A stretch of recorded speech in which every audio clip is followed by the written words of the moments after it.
Let's go.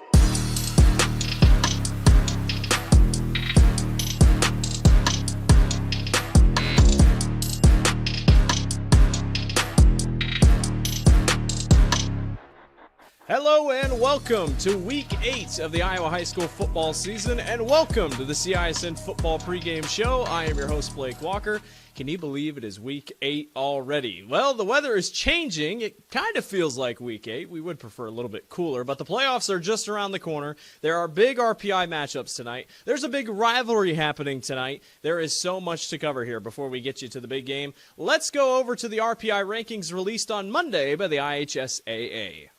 Waukee Northwest still sits atop, the only undefeated team left in Class 5A at a perfect 7-0. Dowling Catholic is second, Valley is third, despite Valley winning the head-to-head battle between those two.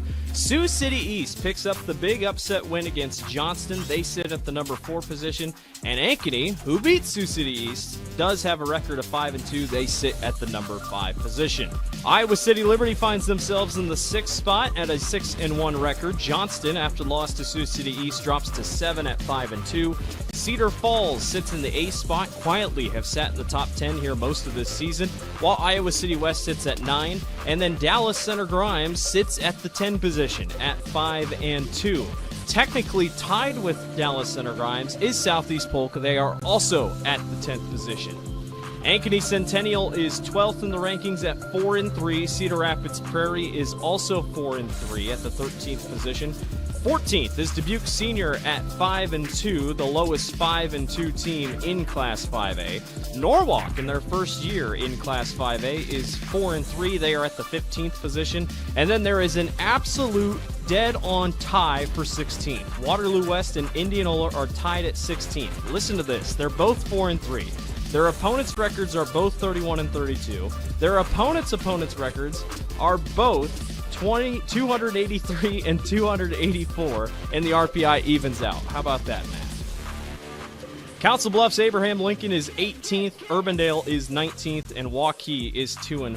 Waukee is the highest 2-win team by a significant margin, still sitting at the 20th position. Remember, top 16 make it to the postseason straight up. The top 8 get to host playoff games.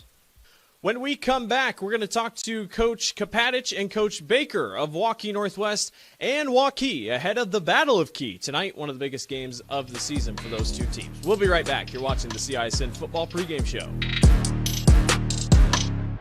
Joe here with Westside Auto Pros. I know that sometimes your car can be inconsiderate and need work when you're short on cash. So here's what I'll do. When you get your car fixed at Westside Auto Pros, I'll loan you the money to pay for it. Whatever you want done, repairs, services, tires, you name it. Get your car back on the road and you won't even pay any interest for 90 days. My wife thinks I'm nuts. No interest, Joe? Are you nuts? Get your car fixed now and pay later only at Westside Auto Pros. You don't suppose she's right?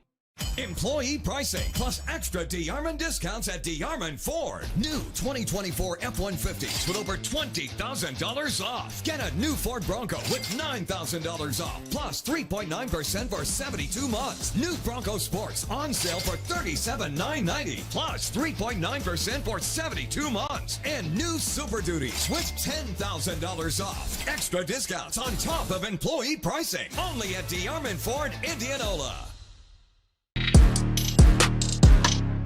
Welcome back to the CISN Football Pregame Show. Blake Walker along with you here this evening, getting closer to the big game tonight. One of the big games tonight, Waukee versus Waukee Northwest, the third installment when it comes to football between these two teams. Waukee Northwest won the first matchup 20-17 2 years ago. Waukee then took last year's matchup 40-29. We had a chance to talk to both head coaches ahead of tonight's game.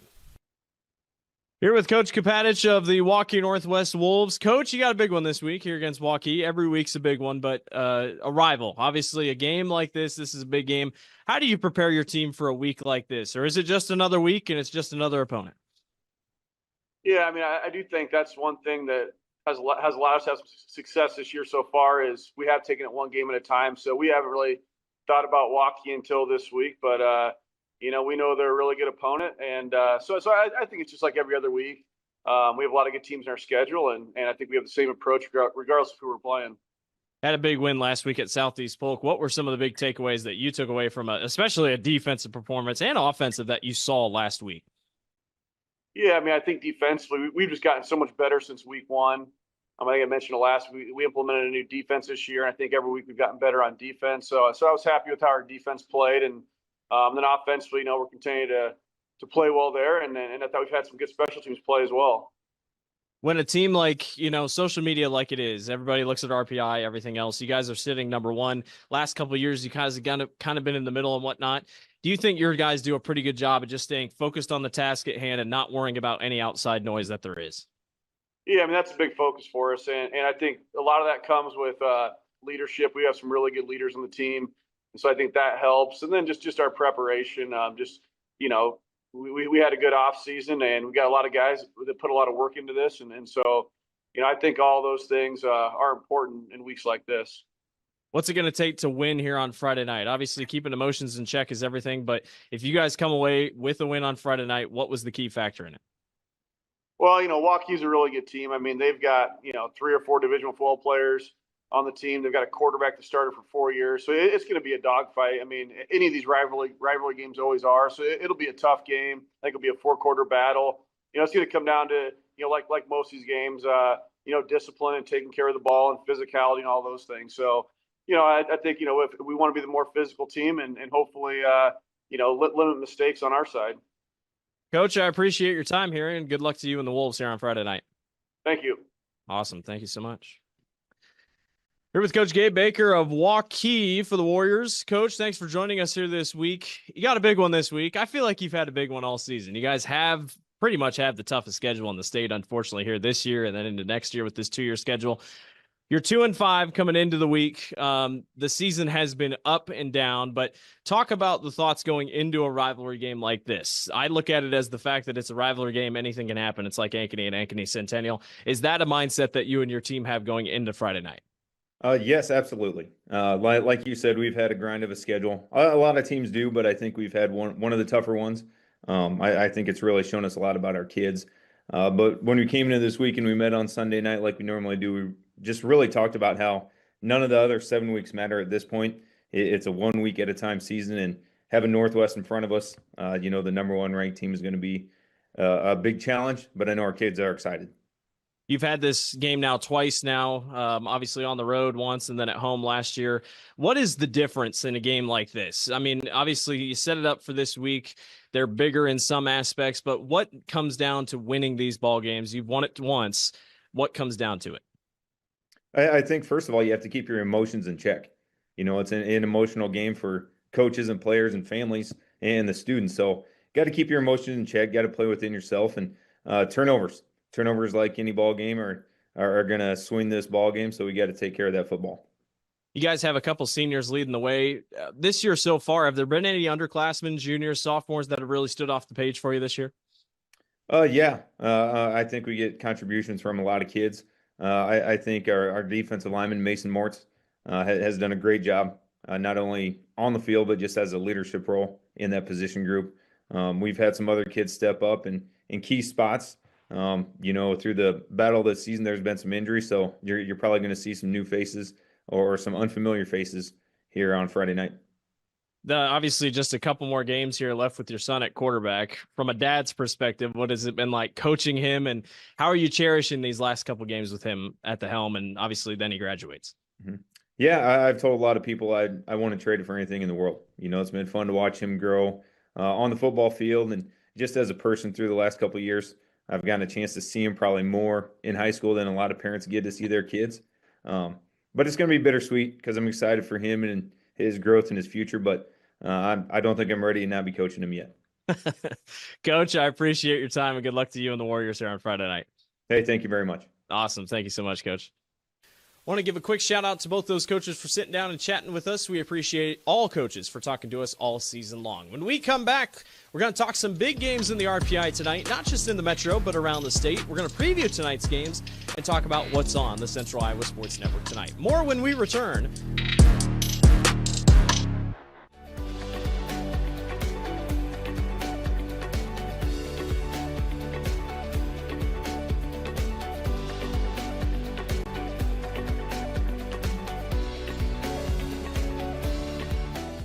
Free Godfather's Pizza begins with the download.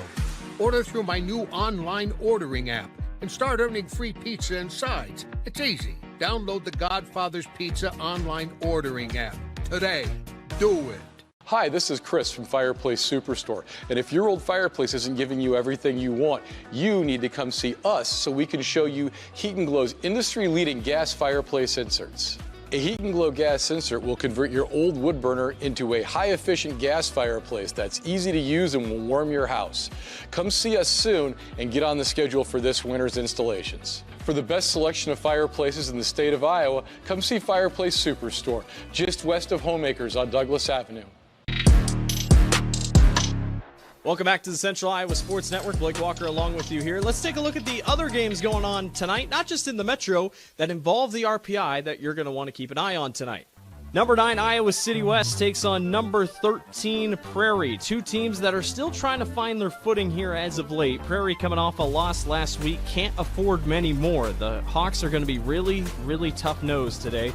They're going to have to get a big win over Iowa City West, a team that's full of firepower. But like I said, two teams trying to still find their identity. Number 7, Johnston goes on the road to number 11, Southeast Polk. Two teams that are coming off two very different losses, if you will. Southeast Polk struggled against Milwaukee Northwest. Johnston falls to Sioux City East at home. These two teams have had so many good games over the last couple of years. This is a big one, especially for Southeast Polk trying to rally the troops and get into the postseason. Number 15, Norwalk takes on Urbandale. Norwalk's trying to get into the postseason in their first year in Class 5A, which would be quite the feat. Urbandale's gotten a little bit of winning in the last couple weeks, albeit their strength of schedule has not been great, but they're sitting just outside of the top 16 at the number 19 position. This is a big one between these two teams. And then another one out on the eastern side of Iowa, number 14, Dubuque Senior. Like I said, the lowest 5-2 team in Class 5A. They take on 3-4 Pleasant Valley. PV doesn't have a chance, most likely, to make the postseason, but they can ruin Dubuque Senior's chances. This is a big one here tonight on the eastern side of the state. We're going to send it over to our preview of tonight's game, the game that you'll be watching. Here's the preview for what you got coming up. I'm Paul Yeager. He's Tim Halber. We'll be in Ankeny tonight. Tim, guess what? It's another top 10 matchup. It's kind of almost getting old, isn't it? Oh, these top 10 matchups never get old. We got looking at, BC Moore, the RPI comes out. We're looking at a classic 3-5. These are the top 5 matchup. This is really going to determine a lot. Probably who gets home field come first round of playoffs. I think Valley's pretty much locked up a home playoff game, no matter what happens. It's Ankeny really that's kind of on that bubble of hosting or not, and how far they fall strength of schedule. So, that being said, Valley is a very good football team. One loss, similar to Ankeny, to Waukee Northwest. If you ask Coach Swenson, if you heard what he said, we just made some mistakes. They forced us into some things. So how does Ankeny force Valley into making some of those mistakes, and how does Valley overcome it? I think rely on your senior experience that, they've been in these big games before. It's very typical for a Valley football team late in the season that they really start to gel towards the end. He's looking for those seniors to come through and play a heads-up game and not make those silly turnovers, this late in the season that cost you a game. Drake DeGroat just been great throwing the football, but he's got a pretty good running back to hand it off to.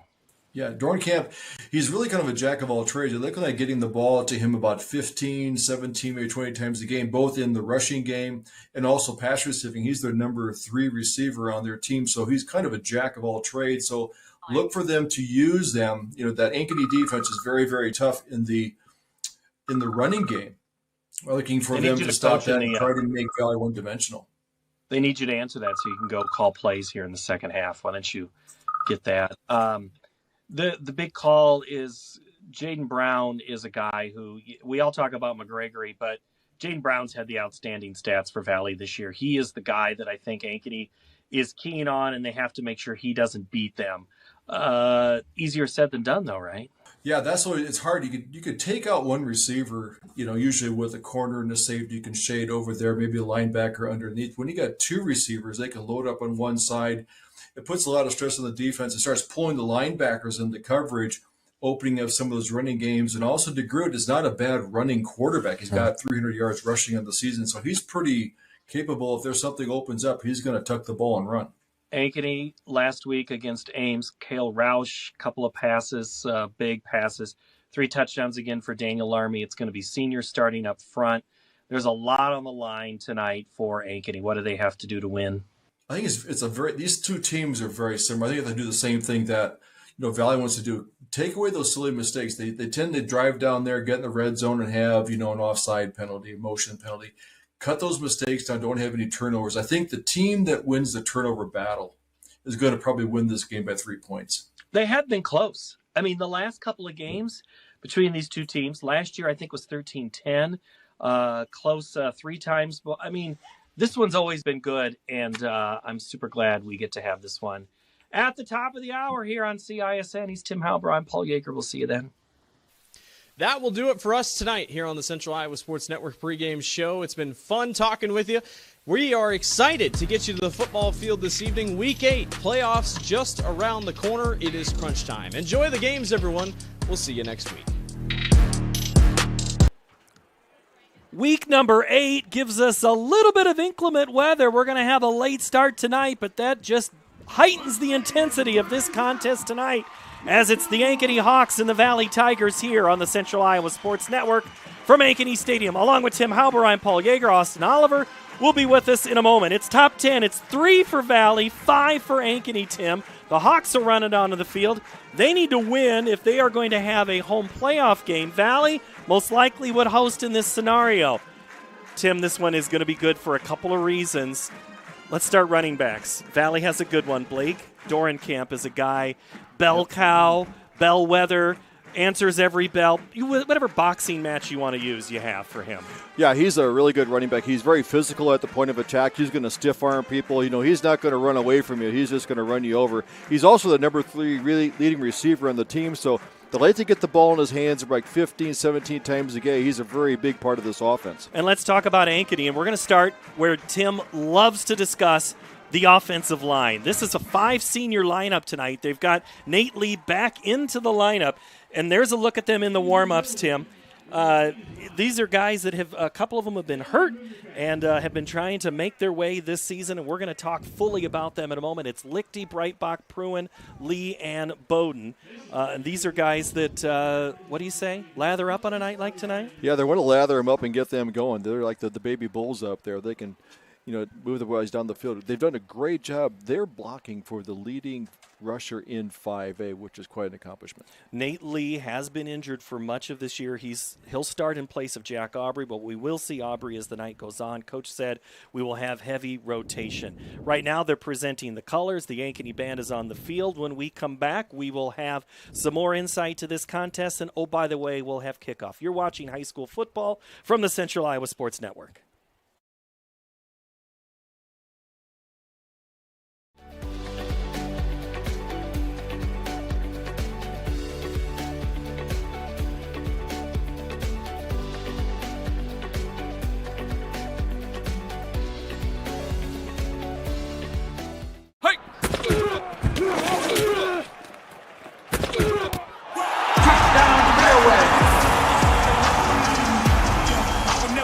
fall, I know I make it look easy. Hey, this ain't for the faint of heart, we always playing rough.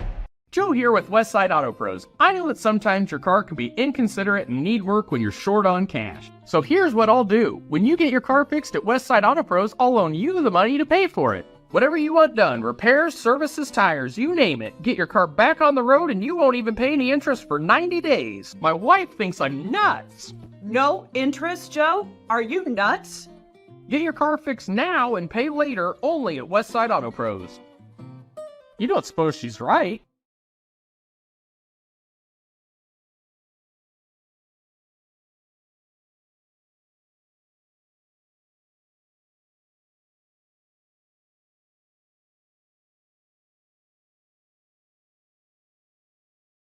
Number 3, Valley. Number 5, Ankeny. Tonight from Ankeny Stadium here on CISN. Tim, as we take a little better look here at these two squads, let's first talk about, we mentioned kind of some of the playoff implications of this team. Daniel Larmy is a guy, they've talked about getting him not as many carries, trying to get him to a point. I'm going to guess tonight's that night. You need him no matter what. Yeah, we said that a couple games ago. I think their lightness carries make 17. I think he ended up like 30 carries for the game and 200-some yards. So I think all cards are on the table now because this is a win here for Ankeny. Changes that top bracket, puts them into home field. These two are definitely playoff bound. Where they end up in 2 weeks is a big story. Gary Swenson's squad, 31st year at the Valley Tigers. Last year they played in the state title game. This year, there's a look at the RPI rankings.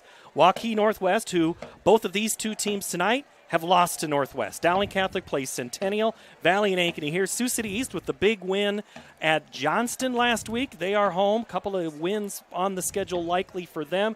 Then Liberty, Johnston, Cedar Falls. Those top 8 host him. It's going to be fun to watch. This is week 8 tonight is going to be impressive for many, many reasons.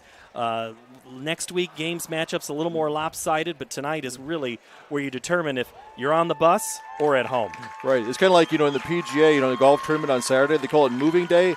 This weekend is moving day. This is a lot of the rankings that come out. Not a lot will change in week 9. There's be a few here and there, but there's going to be a few shifts here. So between 6 and 10 here are really big. 64 degrees. The wind is nil. The chance of rain, it's still there. Chance of other things, maybe still out there. That's why we're delayed. Austin Oliver is down on the sideline tonight.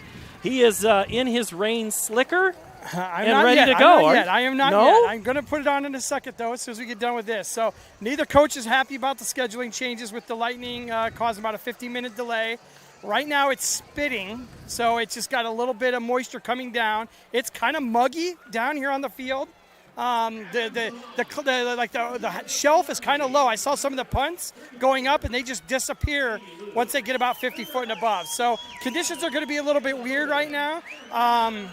Cutting-wise, I talked to some of the wide receivers. It doesn't seem to be a problem. So I don't see the field really impacting that. Like you said, no wind at all. It should be a good opportunity to have both teams really play well. And we're going to see if turnovers are going to be a big part of the game with the wet ball out there. 5 years of doing weather reports, Austin, I don't think I've ever heard him say shelf. No. I think we're ready to take off a plane or something like that. All right, Austin, thank you very much for that report. We are at midfield doing the coin toss right now.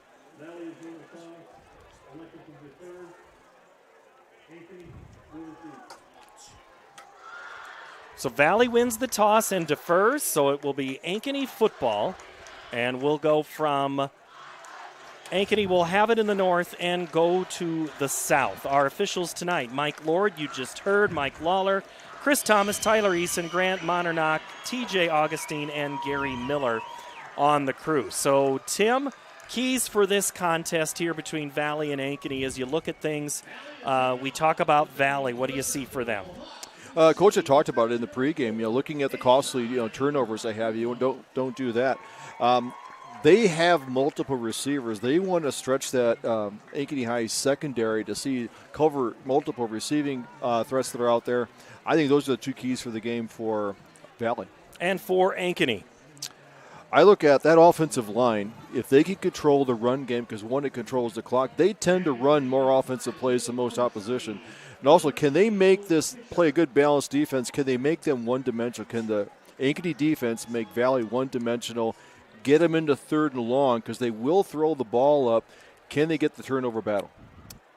Jeff Bauer, the head coach for the Ankeny Hawks, had the chance to say, how much did you work with Gary Swenson? He goes, I knew Gary. Everybody knows Coach Swenson. And, he's from Radcliffe. He's coached at West Marshall, at Spencer, been at Valley for years, state titles there. He's seen pretty much everything. I love a good Gary Swenson story that we'll probably get into. Conley Harn is going to tee things up for Valley. He steps back in their white jerseys and black pants and their white helmets with orange on the striping. Back deep for Ankeny is Caleb Alasani and Owen Fisher. We are underway at 7:24 on Friday night. That ball goes into the end zone. Fisher is going to take it out across the 10 to the 14. If you're a Hawk fan, you hope that's not an indication of how that night's going to go, but the Hawks are going to start way behind normal inside the 20 here, 1st and 10. See if the kickoff carried a little bit on him there, driving it back. He thought he had the one there. He had to catch it to the side. Still was able to make some yards, but with that offensive line, you may see a heavy, run force. They may not even give it to Larmy and try to check this defense. Generally, Valley comes out with a 4-3 defense. Linebackers are very aggressive. We even see safeties come in and blitz, so look for them to be a very aggressive down defense against the run. Timing has been the issue of trying to get Roush and his receivers. They go quick throw, and it's thrown and quickly dropped. For Ankeny is Owen Fisher after the pass. Micah Lailasher, and it's not Micah, and I know that that's wrong, but it's Micaiah. Lailasher makes the tackle after a gain of 1, 2nd and 9.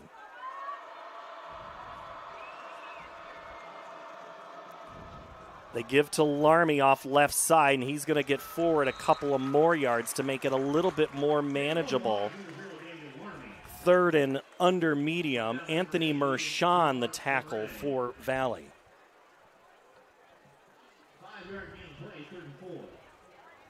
Coming out with no tight end on that offense.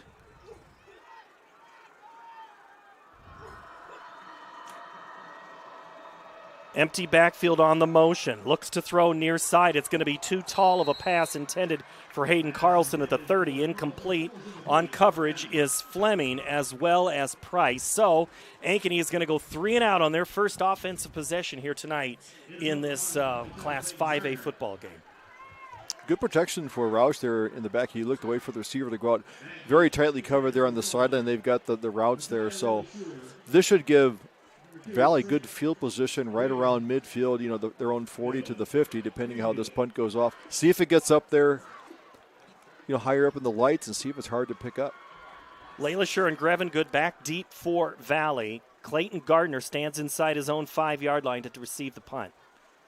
He gets the snap, gets it away, low kick, heading towards the sideline. It's taken, and a good shift move, and then Sandvik's there first, then they stand up Grevengood for no gain on the play. Caleb Alasani on the special teams coverage for the Hawks.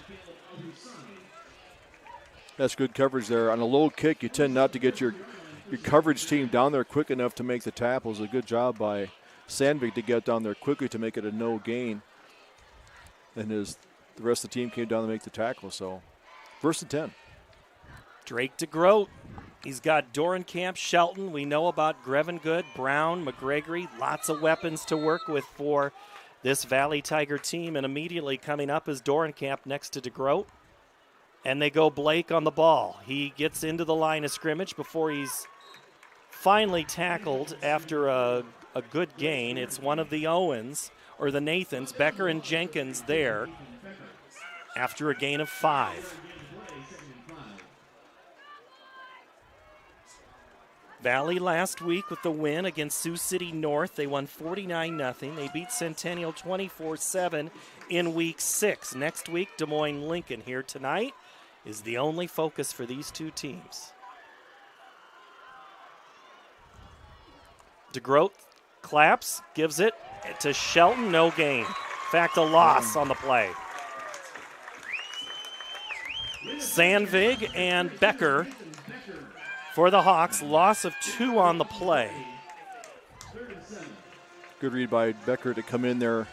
Start for no gain. We'll see. Usually Valley comes out. They do 11 personnel, which means 1 running back, 1 tight end, or they pull the tight end off and go with the lineman, so that would be a 10 personnel. Jaden McGregory comes to the near side. He's in the pink shoe tape and gloves. Brown is next to him.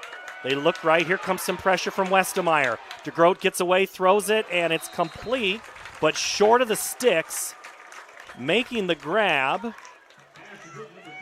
is Jaden Brown. That's who I would throw it to. Aiden Howard pushes him out of bounds. 4th and 3. Here comes the punt team for the Tigers. In a game like this, I think you're going to play field position quite a bit. So unless you got 4th and less than a yard, I think people are going to opt for a field position kind of game.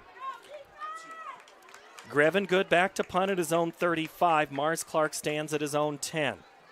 4th and 3, 9:19, no score. Snap, the kick is up, low liner. It's going to bounce well in front, and it's going to go out of bounds. Jeez, that went out extremely early, maybe near the 35-yard line. They'll make it the 25, far sideline, and so now it'll be second offensive possession for the Hawks. After both teams, Tim, go 3 and out. What'd you learn on either offense? Anything? I think they're feeling each other out. I think you want to get those first hits in there, get everybody to settle down, see how they're lining up. If there's a lot of shifting going on. I think it's just kind of like a boxing match. People are just kind of tapping gloves here to see how the opponent's doing. Both teams know each other well here in recent years. They've been playing a lot of games against each other. Whether it was here before the snap, it is going to be that is coming back from the white hat, which means it's going to be on the offense.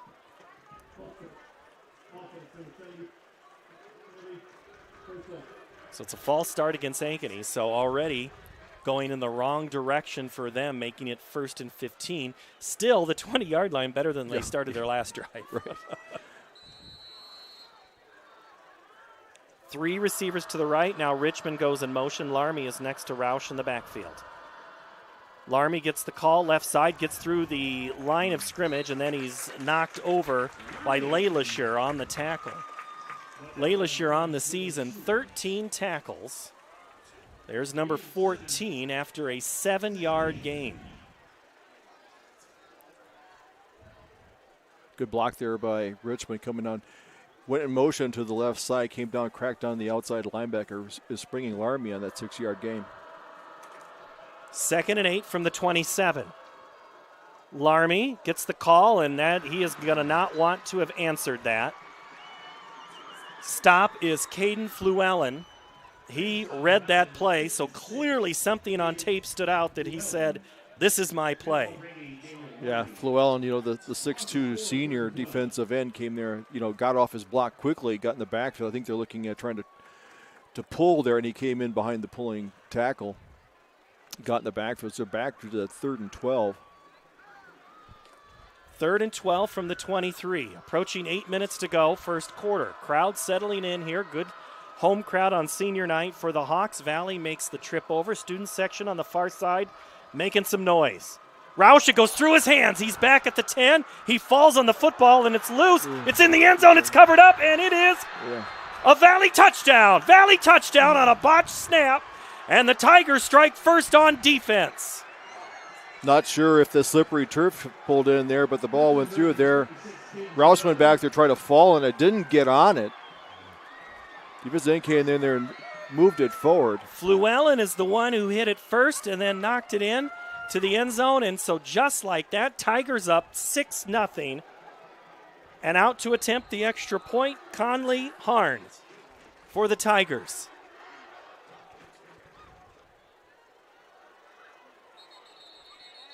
Ankeny points at the kick team.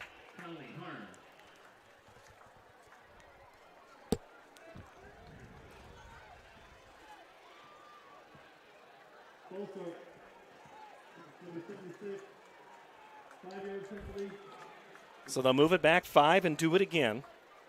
Both of these teams, Tim, I think the delay, coaches love routine. Yes. And you're thrown off your game.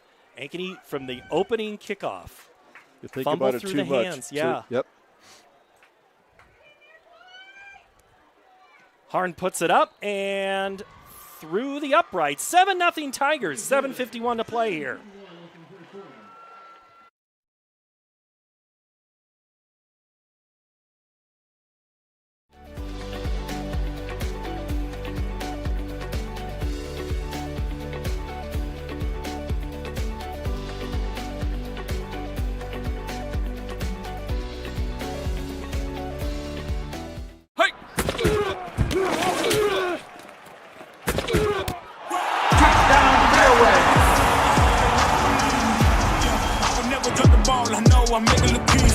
This ain't for the faint of heart, we always playing rough. Joe here with Westside Auto Pros. I know that sometimes your car can be inconsiderate and need work when you're short on cash. So here's what I'll do. When you get your car fixed at Westside Auto Pros, I'll loan you the money to pay for it. Whatever you want done, repairs, services, tires, you name it. Get your car back on the road and you won't even pay any interest for 90 days. My wife thinks I'm nuts. No interest, Joe? Are you nuts? Get your car fixed now and pay later only at Westside Auto Pros. You don't suppose she's right? Harn's kick is going to go into the end zone for a touchback. No return for Fisher. We go down to the sidelines for Austin Oliver. And Austin, what'd you see there? Well, obviously, turnovers, big play to start the game off. The field is definitely wet, so don't get me wrong when I was making that report early. I don't think it's going to affect the cuts is what I was kind of talking about, but the ball's definitely going to be wet. We'll kind of take a look and see what they're doing with the balls in between plays, how they're keeping them dry, and I'll let you know next time we're in. All right, Austin, thank you. Ankeny has it 1st and 10 from their own 20-yard line. And it's going to be a throw out to Mars Clark, caught just short of the 20, and then he stood up. He cannot make it back to the line of scrimmage. He is hauled out of bounds by Moore. Denault makes that one, so another play that the Tigers clearly saw on tape, Tim, and knew what to do. Clark's had a couple of offensive packages for him. Sometimes when you have just one or two plays, does it make it easier to defend? Yes, now they can pin their ears back. They're getting into the second long, third and long. That's exactly what this defense wants to do. And they're playing man-to-man, so they're pressing the receivers. There's not much room for them to get their cuts in. Hepp is in the backfield. They give it on a sweep to Larmy. Larmy busts through a couple of white jerseys. Looks like he gets through McGregory. And it's going to be 3rd and short now with maybe a yard to go at the 29. Neither team with a first down yet, Tim. Correct. Here's a chance for them, someone to get a first down. Wonder if they would give it to Larmy again, get that offensive line to move. Larmy gets the call, gets the first down. He's across the 30 before he's knocked out by Price. Good to see Nate Lee on there. He came down, he pulled down to the right side there, got a big block there. Larmy came right off his backside, got that first down, so the first down of the game. Thought we'd see Nate Lee not play a lot, but he's still out there. You know, he's a big presence on that offensive line for Ankeny. But Jack Aubrey in there at the right guard position right now, so that rotation is underway, in motion. Alasani, they give it to him on the sweep. Caleb cuts it up, gets a couple of yards, spins his way across the 35-yard line before it's Price and Wolter who are there.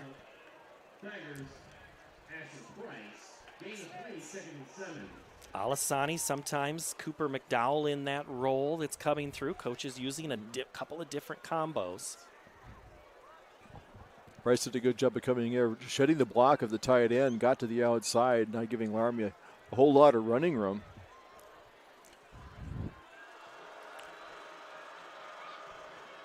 Richmond goes in motion. Larmy there for blocking. Roush throw caught by Bauer at the 40. Tiptoes the line. He's short of the 40 at the 38-yard line. Wolter there to knock him out of bounds.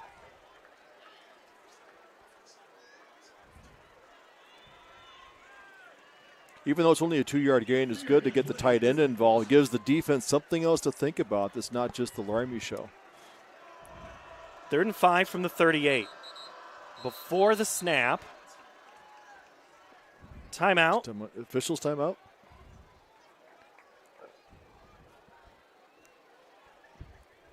Could have been a player that, yep, there's a player coming off. Could be a helmet.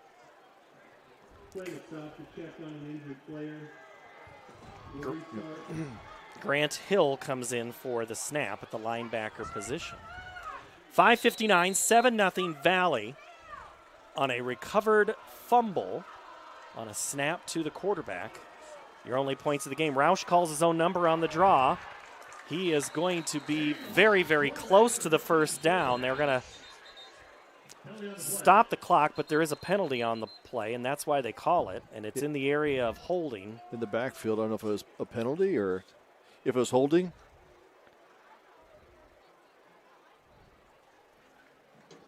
Hold it. Offense number 74. The 10-yard penalty for the previous spot. Replay third down. I'm laughing at Jeff Bauer, who's almost to the numbers. He's not yelling. He's just giving that I'm disappointed look. And that penalty came in. I'm not sure.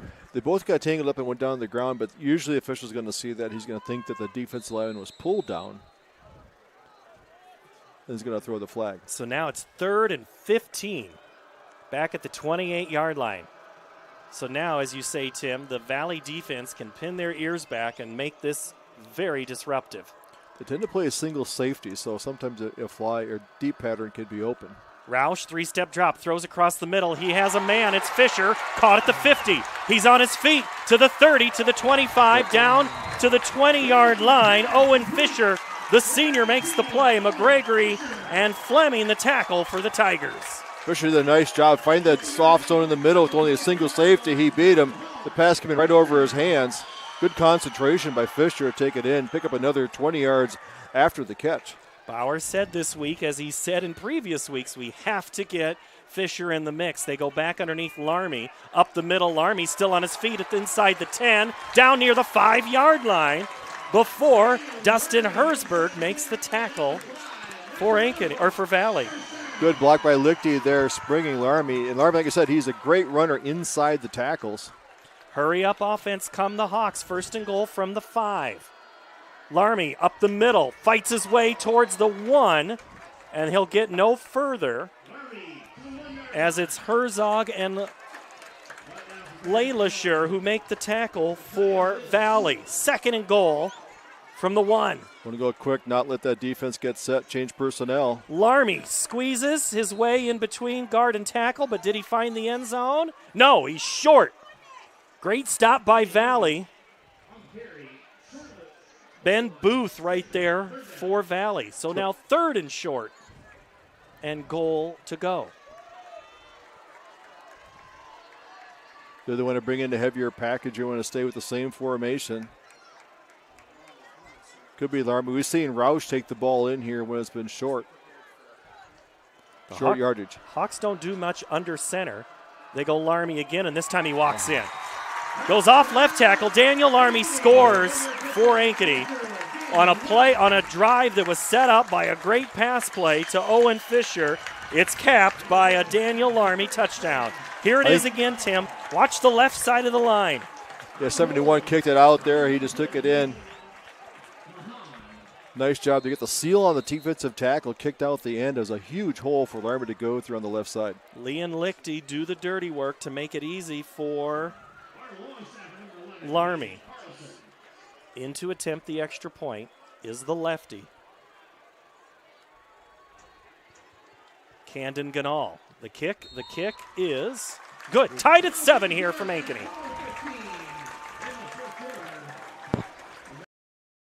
Employee pricing plus extra DeArmond discounts at DeArmond Ford. New 2024 F-150s with over $20,000 off. Get a new Ford Bronco with $9,000 off plus 3.9% for 72 months. New Bronco Sports on sale for $37,990 plus 3.9% for 72 months. And new Super Duties with $10,000 off. Extra discounts on top of employee pricing. Only at DeArmond Ford, Indianola.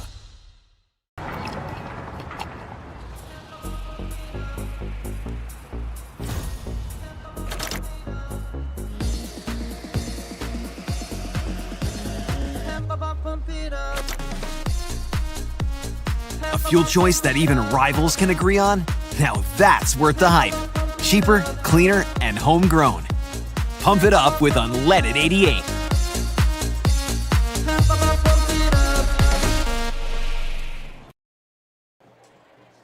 Owen Fisher, 50-yard reception, sets up the play. Owen, 168 yards on the season. Quick math by the Brain Trust. That's 30% of his season he got right there. One play. Ganal will kick off for the Hawks. McGregory is back deep. Nobody really wants to kick it to Jaden McGregory. They're going to kick it over his head, but McGregory's going to get the ball at the 3. Let's see what he can do. Jaden takes it at the 20. 25, leaps up to the 30 before he's dropped down. For Ankeny, Ace Parton makes the stop, but I think he was tripped up just before that play. All right, Austin Oliver, still damp, still wet. How about those plays?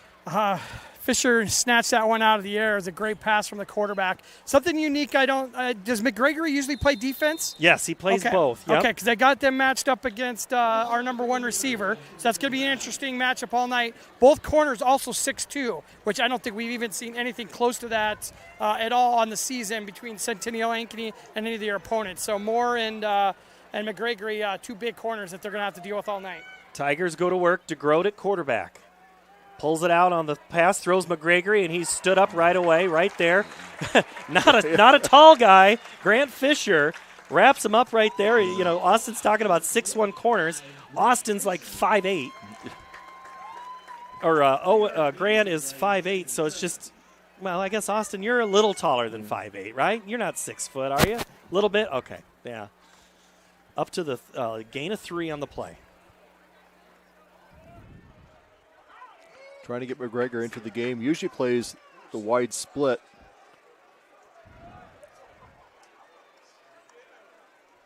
Handoff and spun down and around right there first. Nathan Becker on Dorenkamp. And it's going to be 3rd and long for the Tigers. Loss of 1 on the play. Good job of that defense. That 3-3 defense with the Hawk that Ankeny likes to play. Linebackers have different keys, and where we may have linebackers switching off keying on Dorenkamp to get him in the backfield before he gets a full head of steam, because if he gets that second level, he's a very tough running back to bring down. Trips to the left for the Tigers. DeGroat claps once, resets, looks to the right. McGregory points at his man. Let's see if they change this play. Kevin Ferguson, the offensive coordinator for the Tigers, done a really nice job the last few years in that position. DeGroat rolls out, playing a little street ball, throws it down deep. He's got a man. It's caught by McGregory. What a play. McGregory to the 30-yard line before Mars Clark brings him down. Ankeny gets a 50-yard play, and all of a sudden Valley does almost the same thing on that one. And McGregory, he went down. He did a little look in, then he did a look out again. He ran there on the scramble. Safety, the second safety lost contain on him. He got behind the secondary for that long pass. 45-yard gain from DeGroat to McGregory. Ball's at the 22-yard line, so the Tigers get out of the funk that their offense has been in. Now they can do just about anything.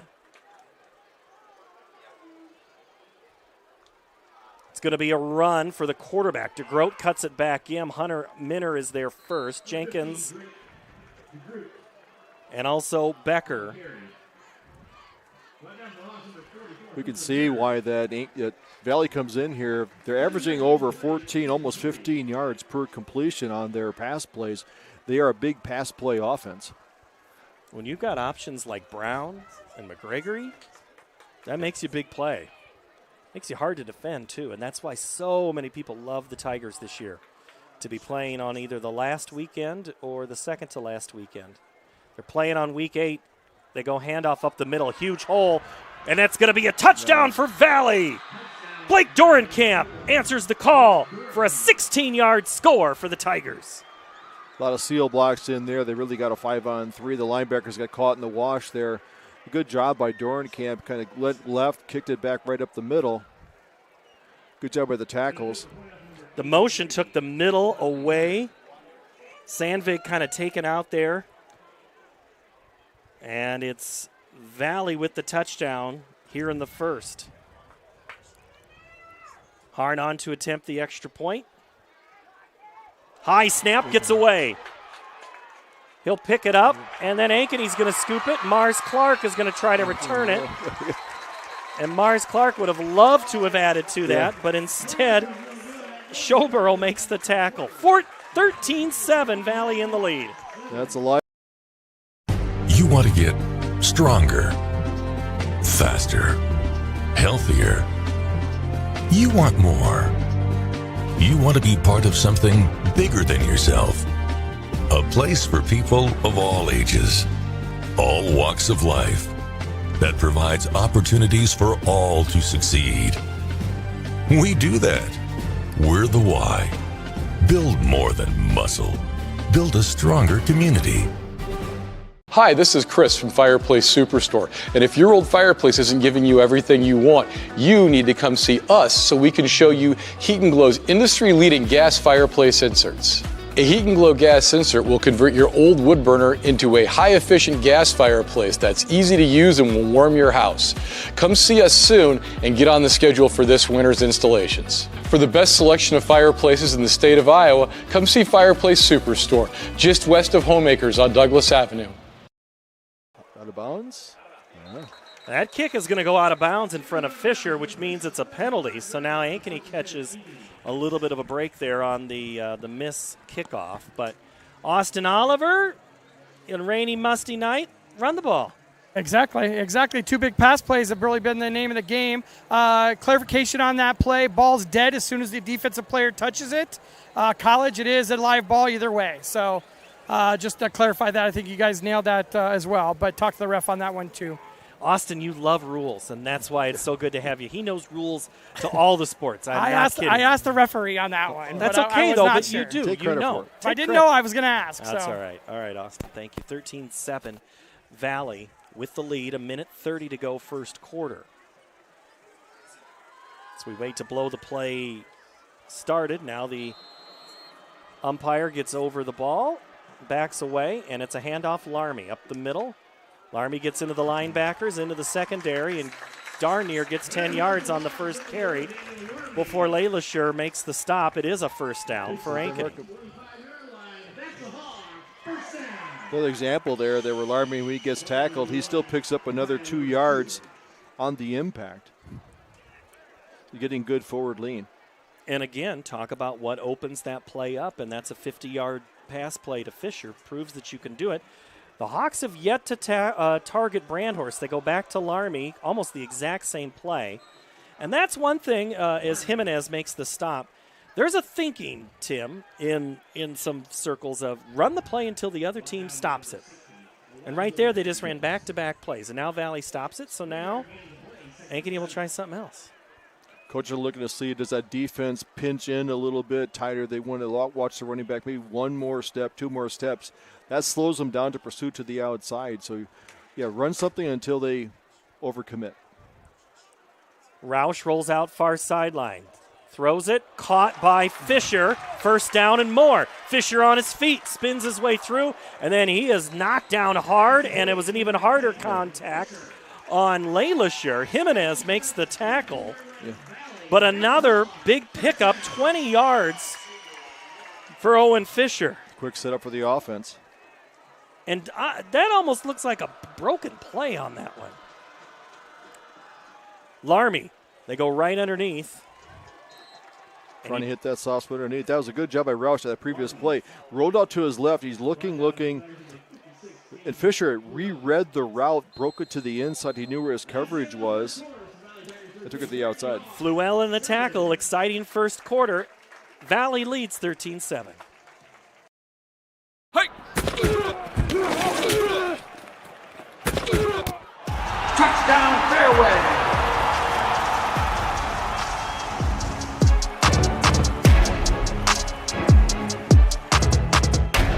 Western lets your UTV power through the storm. The Impact V Plow and Impact Straight Blade, with the features the pros demand.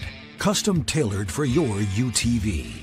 And to keep your work top-notch, rely on the Tornado UTV Hopper Spreader. Now that's a job well done. Western, more jobs done faster. Visit Truck Equipment Inc. today at truckequipmentinc.com. free Godfather's Pizza. Begins with the download. Order through my new online ordering app and start earning free pizza and sides. It's easy. Download the Godfather's Pizza online ordering app today. Do it. End of the first quarter. Let's take a look at some other scores here. Waukee Northwest leads Waukee 21-14. That's in the second. Iowa City West and Prairie tied at 14. Cedar Falls leads Linn-Mar 7-0. And Iowa City Liberty leads City High 24-7. Waukee just scored again. What did I say, guys? Watch that Waukee Northwest game tonight. No score yet between Centennial and Dowling or Johnston and Polk. In fact, I'm not sure Southeast Polk has started yet. They were having a late start because of the weather. Hawks go to work on the first play of the second quarter.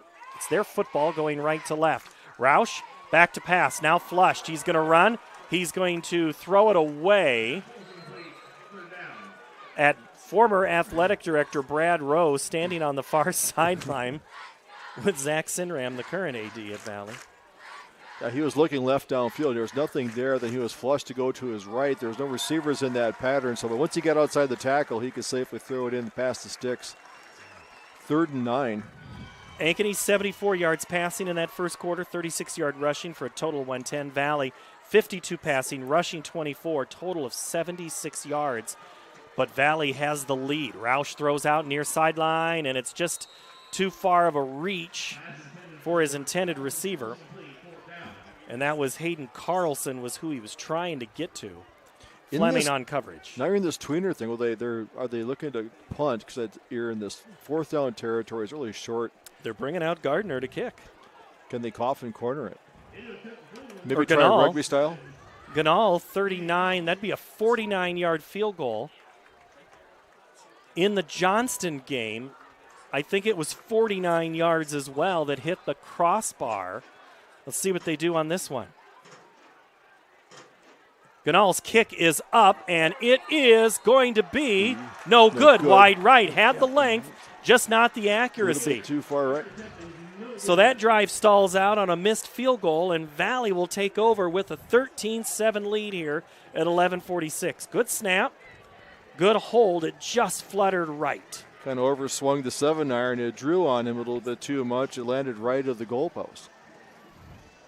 Coming up at halftime, we're going to be talking Ankeny bands. Jennifer Williams, the director, will walk us through the show. And tomorrow, Mid-Iowa Band Festival will be in this exact space. They'll fill every nook and cranny here with marching bands from all over. Tonight it's football, though, on the band field. 1st and 10 from the 20. Valley's had success in their passing game. They do have more passing yards and rushing yards on the season. DeGroat goes to work. Handoff Dorenkamp. Cuts it back up. Getting a hand on him first was Whittinger. And then finishing him off is Minner and Andy Liu.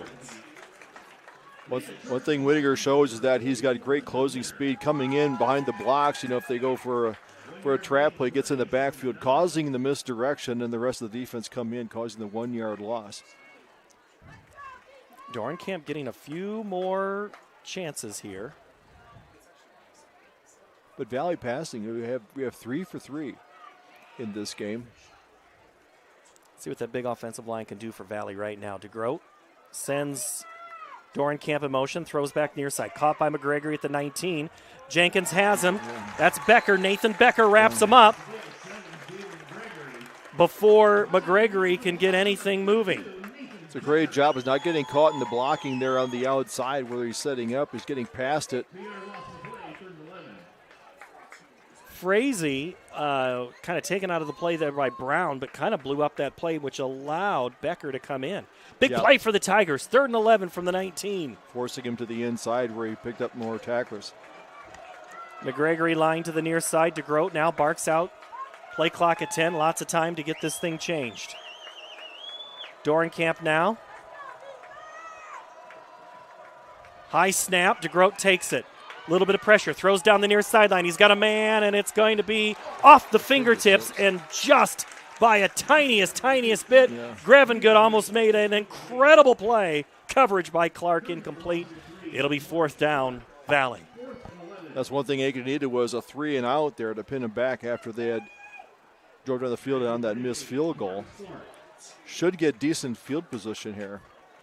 Mars Clark to go back to receive the punt into – that's a lot of steps for Grevengood. He was all the way down to the 35. He now has to truck it back north 65, 70 yards to go punt this thing away. You know he's breathing heavy. We'd have to call it timeout.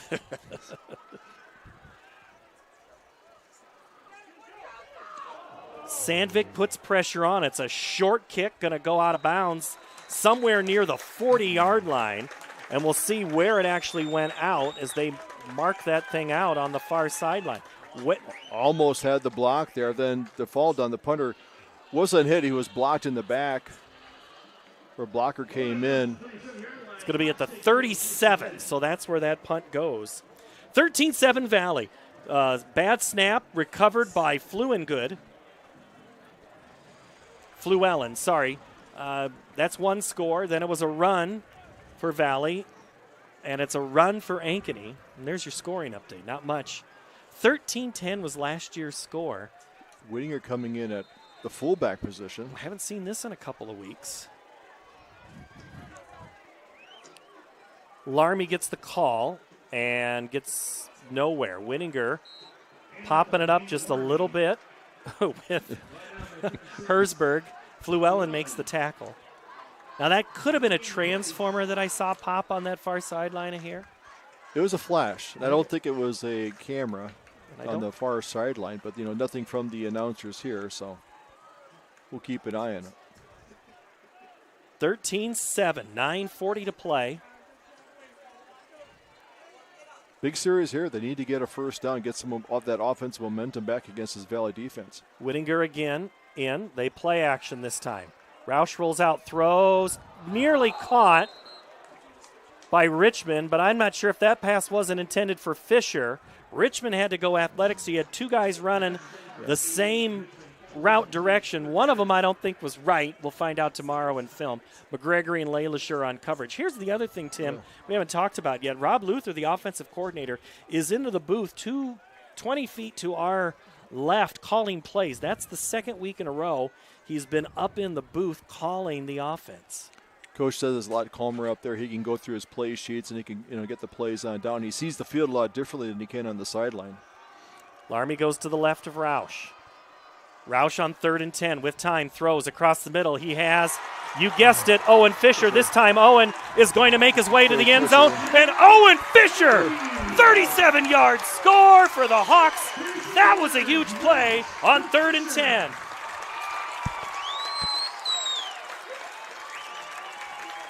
Owen Fisher did a nice job. He was lined up on the left side, took it across the middle, went down and got it off his shoelaces, took it back and then ran another 20 yards after the catch against that defense. Fisher's putting on a big show on this senior night. Oh, and with the helmet gone, you can see his reaction. He made Price and Laylasher run into each other. That's almost like the no, I won't say that. There's a way to describe that, and we'll just leave that be. Ganal on to kick the extra point for the Hawks for the lead. Big extra point. And it's blocked. It is blocked. We're tied at 13. I should not, yep. 37-yard score. We'll take a 30-second timeout since I've already talked through half of the break. Tied at 13, 30 seconds, back in a moment.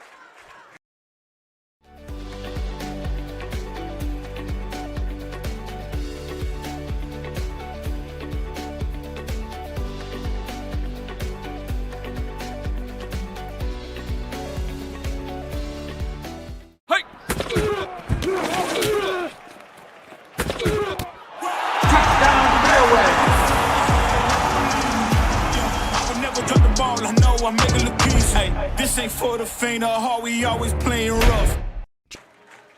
Tim, we're going to go ahead and take your microphone from you for the rest of the night. On that one is you made us have a tie game at 13. No, that's exactly what we're looking for. Great games. Dowling leads Centennial 7-3. Waukee and Northwest tied at 21. West and Prairie also tied. They're at 14. Cedar Falls leads Linn-Mar 7-0. Iowa City West, the Trojans, just put a touchdown on the board to take a 21-14 lead. 13-13 is our score. Why not? As my wife would tell you, sometimes your inside voice should just stay there. Well, and I said for the lead, and then you helped me. I think we both have to take credit for that one. Back deep, McGregory and Brown. Actually, that's not McGregory. That is Fleming and Brown. And that kick is going to bounce, be taken at the 12 by Brown. He's up at the 20 to the 25, across to the 30 before Garrett Bauer and Gavin Hanfelt on the tackle. So that'll be a good start. Let's go down to Austin Oliver. What's your height, Austin? What is your 5'9". height? Okay, 5'9". My wife says 5'8", but I say 5'9". Check the balls. The balls are all dry. But I think the surface is affecting the kicking game in both the punting and the place kicking. Owen Fisher just coming out right now. Roush is really throwing some darts because that last pass play had some decent coverage on it, but he put it in just exactly the right spot, which has been one of his stronger points on the year. The touch has been kind of up and down, but the strong passes have been very, very consistent. Tigers go to work 1st and 10 from the 31. DeGroat keeps it, goes left side, gets a good chunk of yardage before Joey Sandvig upends him at the 37-yard line. Might want to see more that get that ground game going, seeing DeGroat running the ball. They had McGregory and Brown here wide on the right side, drawing some of that defense over. He's going to take it running to the left, trying to find an open running lane. 8:45, clock moving, tied at 13. Two receivers come to the near side. McGregory and Brown standing nearest to your camera. Dorenkamp gets the call, gets away from the linebackers, gets a nice block out front from his receivers. Dawson Whittaker makes the tackle, but I think is a nice block is probably a hold. It was right in that same area. The home fans were cheering for a hold. You try to get that block, and everybody's moving at full speed. You tend to reach for it and hook them a little bit. Mike Lord. It's a hold against Valley. Mike Lord was looking for Jeff Bauer. He goes, no, wrong one in maroon. Yeah. Wrong one in maroon. He's looking around, and Coach Bauer was standing behind the line judge. That was right there by Tyler Eason. And there's the hold. Yeah. When you get those hands away from your body out there in space, you're trying to get the hands. Even if you're not really grabbing jersey, they're going to call a holding play on that.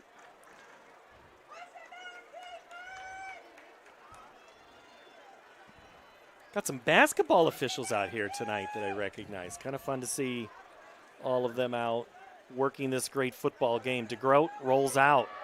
Here comes some pressure. He'll get it away, and it's right in front of the sideline, and it's out of bounds. It was caught by Brown. Chris Thomas says no, out of bounds, incomplete. It'll be 3rd and 7. Very natural for a quarterback rolling out to his left. If he's a right-handed quarterback, when he throws the ball, it's going to sail more to his right to left, so it's going to tend to be out of bounds. So a good rush there. Becker coming in on the outside, flushing DeGroat. He didn't have a lot of time to set his feet to make that throw, so good pass rush. Won't go into stats, but that's one thing your defense wants to do is keep rushing. And sometimes defenses want quarterbacks to run. Some want them to stay in the pocket. Kind of curious to see how this one plays out. DeGroat sends Dorenkamp, and then he takes the screen or the draw, and it goes nowhere. Stopped at the 35, and I think that's of course it is. It's Nathan Becker. Yeah. That guy is in on everything tonight. Becker undercuts his legs at the 35, gain of 2, but it's going to be 4th and long. That's the strength of this defense is, those linebackers have to be really active, and they have to be great at open field tackles. That's the one good job there that he's keying on that play. So that draw plays they've seen plenty of times before. Well defense and getting a 3 and out. Grevin good to punt again. Stands back at his own 20-yard line. Takes the snap, gets his foot into it. High, great kick. It's going to bounce at the 30, take a great volley, and then Mars Clark's going to play a little dance with the devil, and he gets burned. Returns it, no yards, but prevents it from rolling any further at the 20-yard line. Better blocking by the Valley offensive line there on that punt. The last 2 punts they've had, they've come very close to blocking it, so they made some adjustments there. Was able to get a clean punt off for 40-plus yards to drive Ankeny back to their own 20. Cash Kiner makes the stop for Valley. 1st and 10 from their own 20-yard line. Hawks go to work, 7:32 here in the second quarter. Richmond goes in motion. Larmy, the handoff. Up the middle, gets through. Richmond springs him for another yard, and then he's stood up by 4 white shirts. Price, and I shouldn't say white, these guys have sweated through. It is humid tonight, wet on the field, so these 2 jerseys are hard to get a hold of, but Price gets the job done there. 7-yard pickup. Good block by Breitbach there, helping Larmy kind of went off his hip. Take up the middle for 7 yards. Roush to throw. Looks to the left, throws to the right, caught by Tanzo Landon. This might be Tazen Lando's first score of the year, and it is going to be an Ankeny touchdown. 73-yard score for Tazen. That's what a big running play for 7 yards does. Take up a 2nd and 3. Roush sets up there, finds him. Nice touch on the ball. Good catch by Lando. So here's the thing, Tim. On these plays tonight, Valley has been that close. I mean, we're talking fingernails on these 2 big plays for Ankeny. And those have been some very accurate throws there by Roush. Good job by him in those tight windows. Camden Ganal, let's see if the Hawks can convert on this field goal. Tim, do you want to say anything right now, or you're good? Look at the sky. Yeah. It's a beautiful night. Camden Ganal out of the hold of Mason Mahan. The snap from Hayden Carlson. It's down, the kick is up. This one is through the uprights. Ankeny has the lead, 20-13. Employee pricing plus extra DeArmond discounts at DeArmond Ford. New 2024 F-150s with over $20,000 off. Get a new Ford Bronco with $9,000 off plus 3.9% for 72 months. New Bronco Sports on sale for $37,990 plus 3.9% for 72 months. And new Super Duties with $10,000 off. Extra discounts on top of employee pricing. Only at DeArmond Ford, Indianola.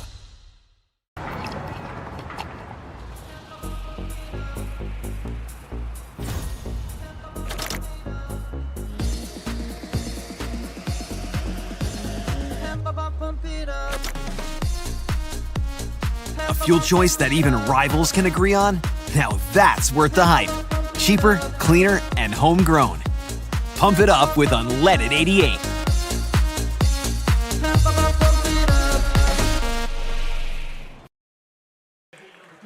$73-yard score. Tazen Lando, his dad an assistant coach this year. They'll be talking about that one. But we're going to get to Tim's insight here in a moment as this is kicked off by Ganal, the left footer. Gets it away. It's going to be taken, and it's fumbled. Valley picks it up and still on his feet, and then Howard is there. Returning that was Ben Fleming. Austin Oliver is down on the sideline. Austin, what do you know? Well, touchdown for the neighborhood there, Paul, right? That's right. That's exactly right. I wouldn't have guessed a big pass play is going to be the theme of the night for the Hawks. I wouldn't put that out there, but it's been all that. I think also Coach Bauer talked about making Valley kind of one-dimensional. Other than that touchdown run to get up to 13, they've really kind of stuffed that run so far tonight, trying to make them become more of a passing team and see what happens.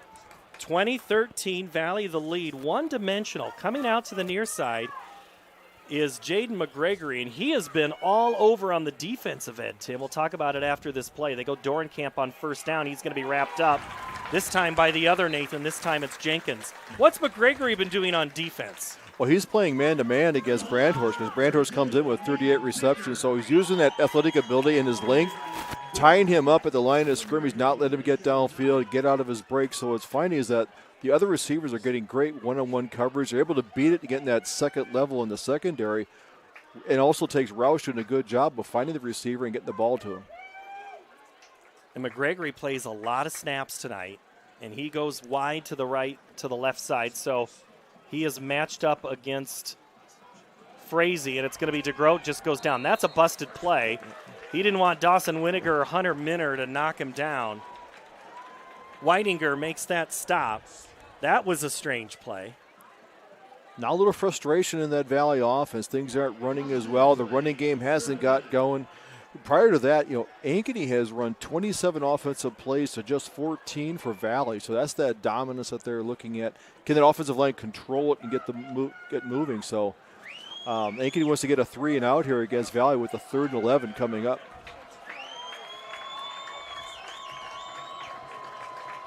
From the 18, DeGroat with time, throws it downfield. He's got McGregory in stride, caught at the 45-yard line. What a play!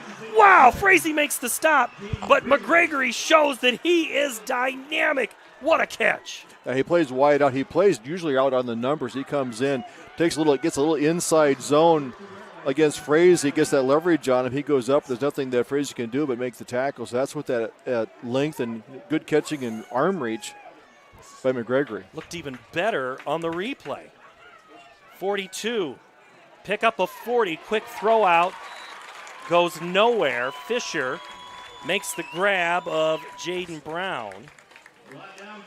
Grant, again, open field tackle. So now Valley 2nd and long on the 44-yard line. They convert on 3rd and long on that play. McGregory's the guy who can change a game offensively. Yeah, if they got one-on-one coverage on the outside. Brown's the other dangerous receiver. We haven't seen him catch the ball a lot tonight, but he's the other factor that can really flip an offense. McGregory to the near side, guarded by Fisher. They go underneath Dorenkamp. Steps, stops, nowhere to go. Sandvik finishes off what Nathan Becker started. And it's going to be 3rd and long again for Valley. Loss of 1 on the play. It's a good job of the defense. It's good discipline by the defense. Knowing your zone, keeping the running play. Don't give up. If you give up a big play, don't go back and give up a second one. After giving that big pass play, they're now faced with 3rd and 12. One thing Valley does well is they're averaging 14 yards per completion in the season, so they're not 3rd and long doesn't bother them. 3 receivers to the right. DeGroat looks left with time, throws far sideline. He's going towards McGregory. Underthrown, incomplete, broken up. Aiden Howard on that, no call. DeGroat's looking for something, and they're going to stay on the field with 3:39 to go right now. Grevengood is on the sideline. DeGroat wants to run this thing. Howard did a good job. What he does use the sideline as also an extra defender there, forcing McGregory to run up there and had good position, so he had to go over his back. So it was good defense there. Use that sideline as an extra defender for you to corner out the receiver. Gary Swenson says, we're punting, guys. That is how this is going to go. So Grevengood's back out. So now Frazee and Clark back at their own 10, trying to prevent a coffin corner kick, but that's right where this one's headed. It's going to go over the head. It's going to go out of bounds inside the 5. Yeah, right at the 5-yard line. Great punt.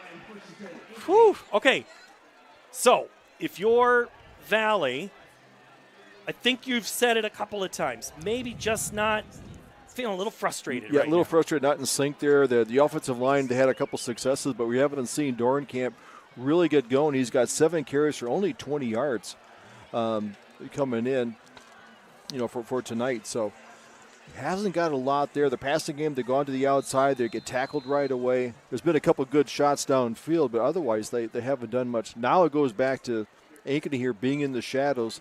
Can they get a first down? They don't want to punt out of the shadow of their own goalpost. They also need to run off some clock here. 3:32. Larmy goes in motion. He's got Hep for some blocking. Gets to the outside and cannot get more than maybe 2. Tough sledding out there. Walter back into the ball game. Also Herzberg in the neighborhood. Gain of 2. Ball moves up to the 9-yard line.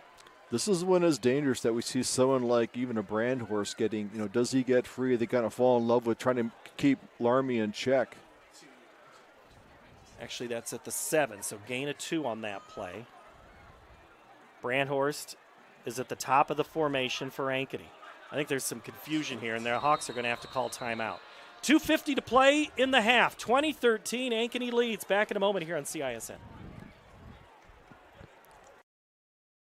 You want to get stronger, faster, healthier. You want more.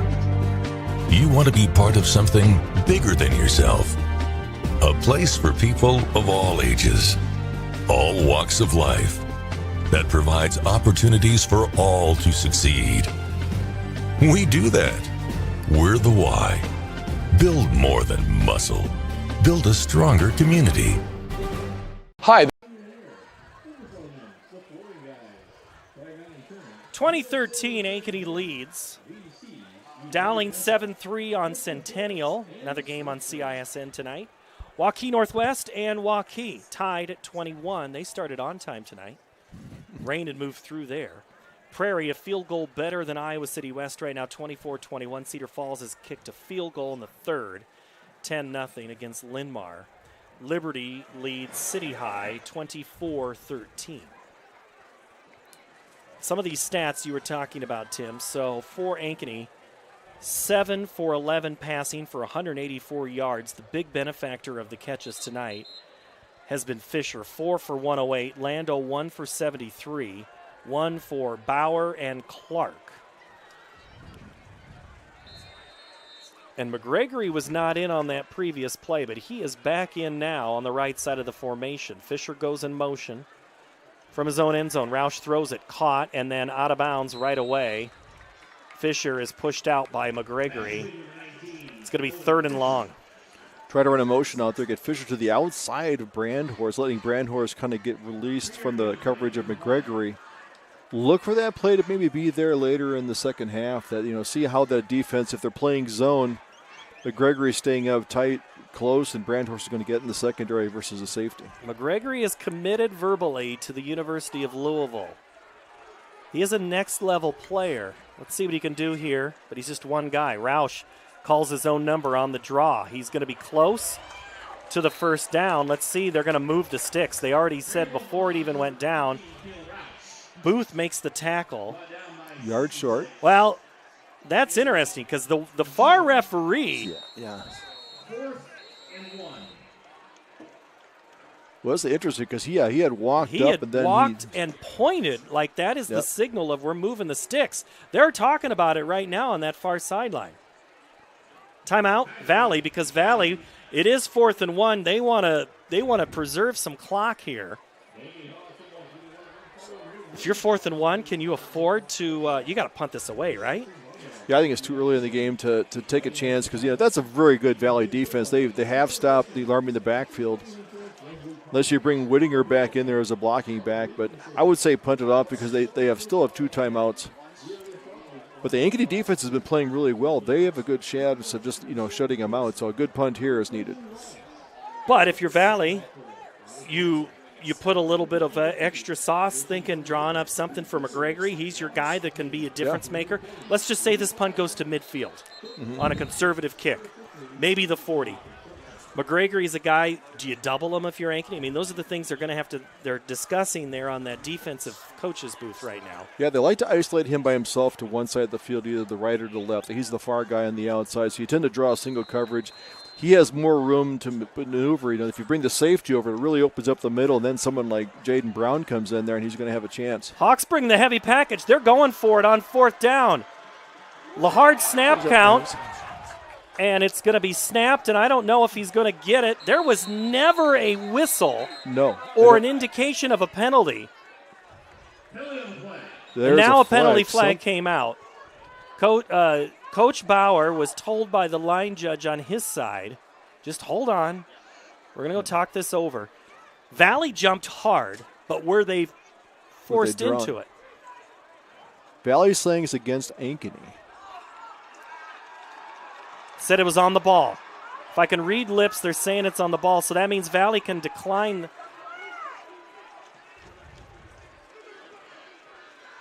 There's a lot of movement. The Ankeny, basically, they stopped him on a 4th and 1. Let's watch the play. We just saw the play again, sorry. We've been watching the live action, Randy. One more time. And I think, it looked like from that, we don't have the greatest of views of that snap. Pruitt snapped the ball, and Roush took off. So now the Ankeny defense has to hold 18 yards.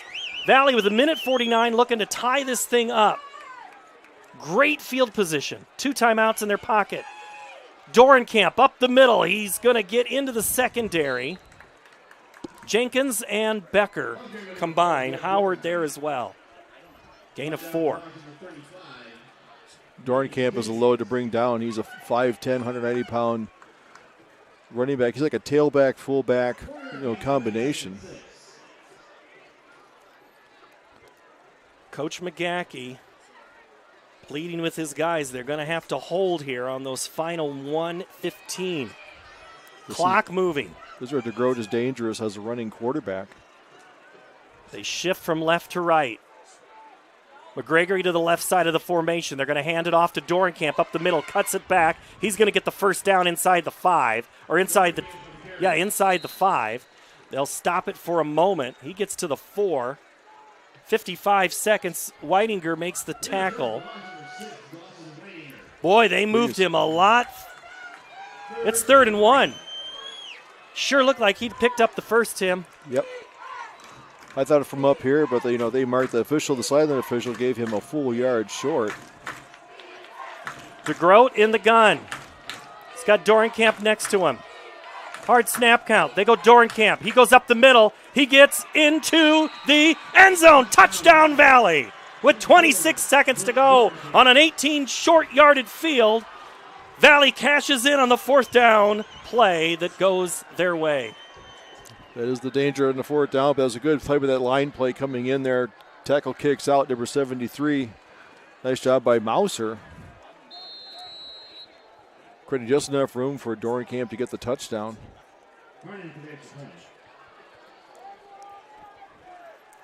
On to kick the extra point is Harn. And it's no good. 20-19.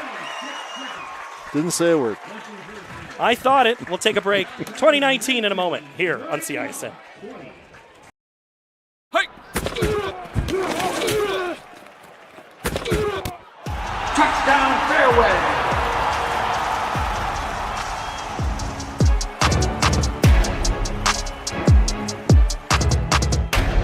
Western lets your UTV power through the storm. The Impact V Plow and Impact Straight Blade, with the features the pros demand. Custom tailored for your UTV. And to keep your work top notch, rely on the Tornado UTV Hopper Spreader. Now that's a job well done. Western, more jobs done faster. Visit Truck Equipment Inc. today at truckequipmentinc.com. Free Godfather's Pizza begins with the download. Order through my new online ordering app and start earning free pizza and sides. It's easy. Download the Godfather's Pizza online ordering app today. Do it. Conley Harn to kick it off for Valley. 26 seconds to go here. Good kick is going to go into the end zone over the head of Owen Fisher. Coming up at halftime, we're going to talk and show you and walk you through the Ankeny Marching Hawks Marching Band Show. Jennifer Williams is with us. She'll help us understand this show. We'll watch it. We'll listen. Always a fun time to go. Austin Oliver down on the sidelines. You could go any which way you want on this report. What way do you want to go, Austin? I think we're going to go. I think we go Bauer because that's the way we told him we're going to do it. So okay. Well, so yeah, we'll talk about. We'll discuss a couple things here in this play. All right, sounds good. Ankeny 20 seconds, 2 timeouts from their own 20. Larmy up the middle, busts through.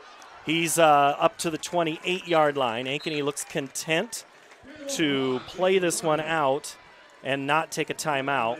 They look at the sideline. I think Bauer has said, "I got it. We're just going to go into the locker room. We have a 1-point lead.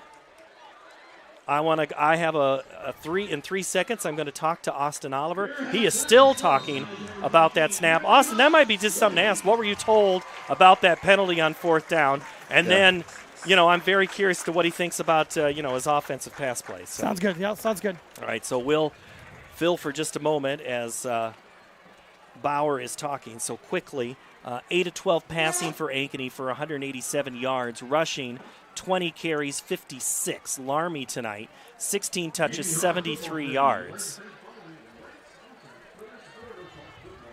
And for Valley, 6 of 9 passing for 88 yards, 14 of 44 rushing for a total of 132 yards of offense. So a lot happening here in this ball game. 20-19 is our score.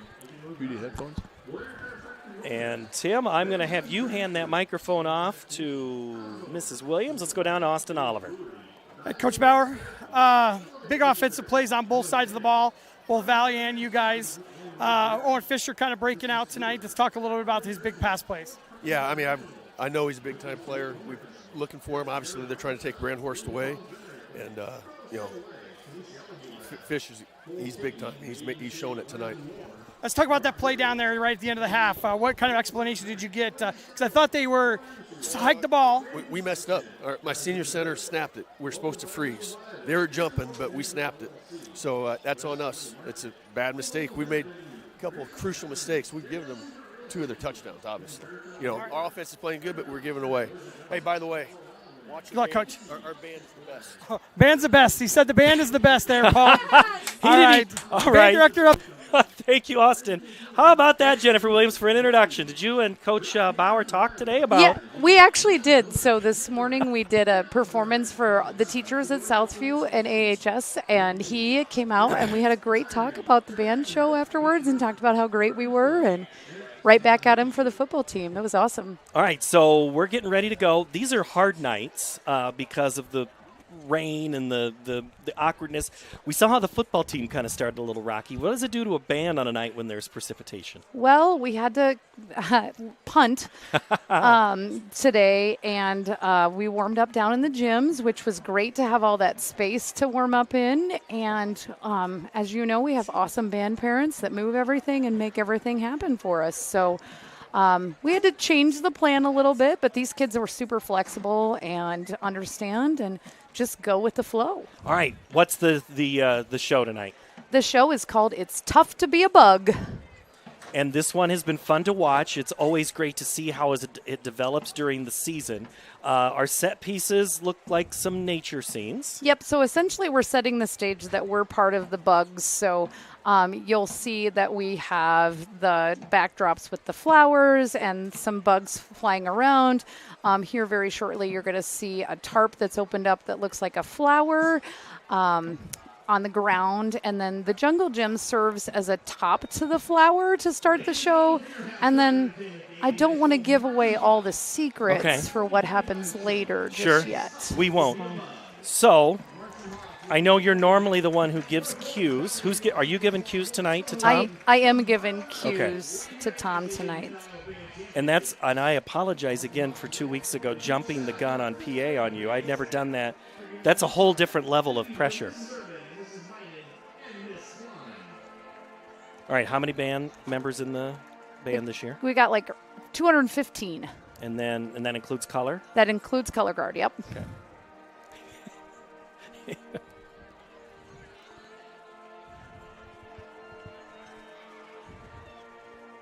And we're doing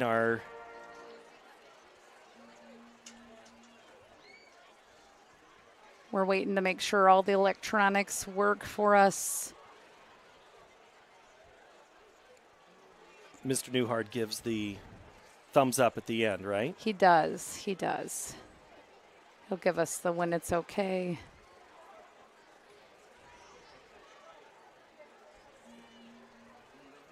And we're going to need the crowd mic tonight a little bit extra if we could, Randy. Thank you. Okay, I'm assuming there's the thumbs up. Drum majors, Grant Heine, Kara Swanberg, Akumi Nolo, and Kara Swenson. And Ben Coots is the band ready.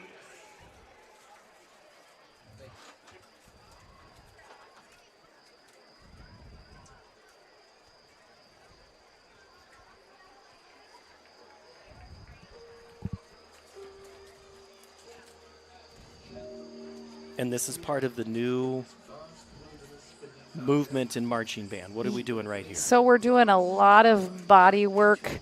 I can't stand up here and say that I know all the terms, but right now we're swatting at some bugs and we're going to take off.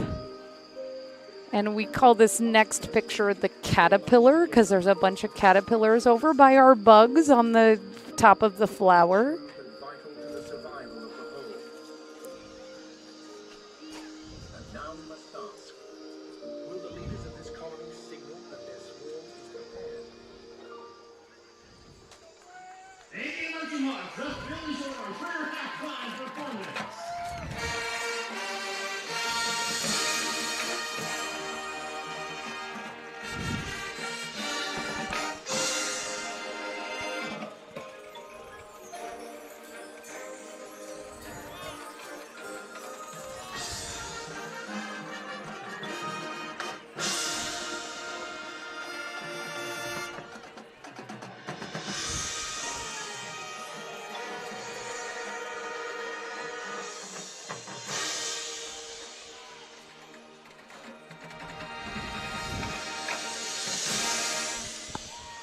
Nailed it.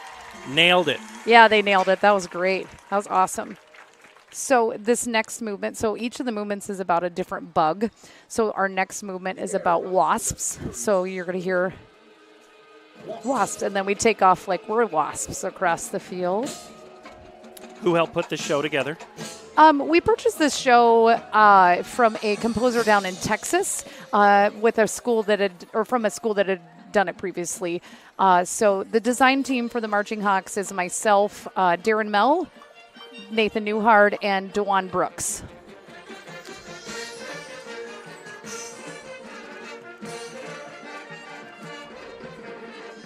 And I would like to say you went in a little clusters, but I know that's not right. And now you're starting to move in formation. And what's the picture you're trying to draw here? I don't know that there's exactly a picture per se, but there's a lot of curvilinear forms on the field with the contradictory straight lines on the other side of the field. So we have a little bit of everything. So if the music is more linear, we go for more of a linear shape. If it's more smooth and connected, we go for more of a curvilinear form. So like here with the clarinet solo from Addie Lehman, you'll notice like the forms on the field are much more curved. But now that this getting more abrupt with the music, it'll become more abrupt in the visual forms that we see. And we have now seen the first sign of the fly swatter. Yeah, that fly swatter is so fun. It's like I got to swing it around on the field today. It's heavy. Like kudos to Ben for the way he drives that thing. And kudos to Bandad Bill Freeze for building it to scale with a regular fly swatter. So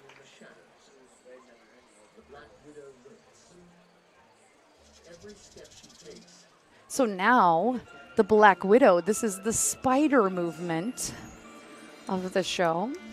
And this is a tango, so you'll see that we have some tango duet partners out on the field, some circles over there. And now the jungle gym has transformed into a spider web. And that is an old classic playground jungle gym that's been repurposed and wheels, and it's been moved, and that's all part of the, you talked about the band parents that help you.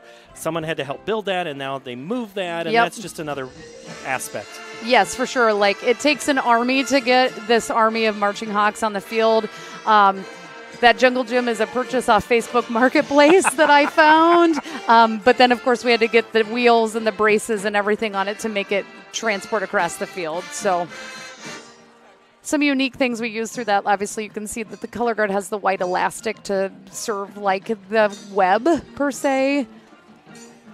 And during this portion of the tango, you're going to notice that all the band is getting drawn into the spider web. So they've been sucked in, and it worked. Look at that. Oh, yeah. So they're all trapped in the spider web. You'll notice how they're moving around. And then here comes my personal favorite part of the spider web, when it snaps. Isn't that cool? And that, I'm guessing, of course, had to take some coordination and practice to get that right. Oh, man, if you knew how much time the design team spent on how we're going to make that elastic work, it was a lot of hours. But, man, it looks so cool. I am not surprised in the least that everything has just taken so many hours. Yeah. So now you'll notice we did something unique to marching band. If you look over at the flower, you'll see we have a French horn soloist on the field. Allie Muir is an incredible all-state French horn player, and we wanted to do something unique. We don't usually see French horns on the marching band field, so she sounds fantastic. So now you've seen this movement is clearly the butterfly movement. And your color guard has now flipped their flags to have the butterfly.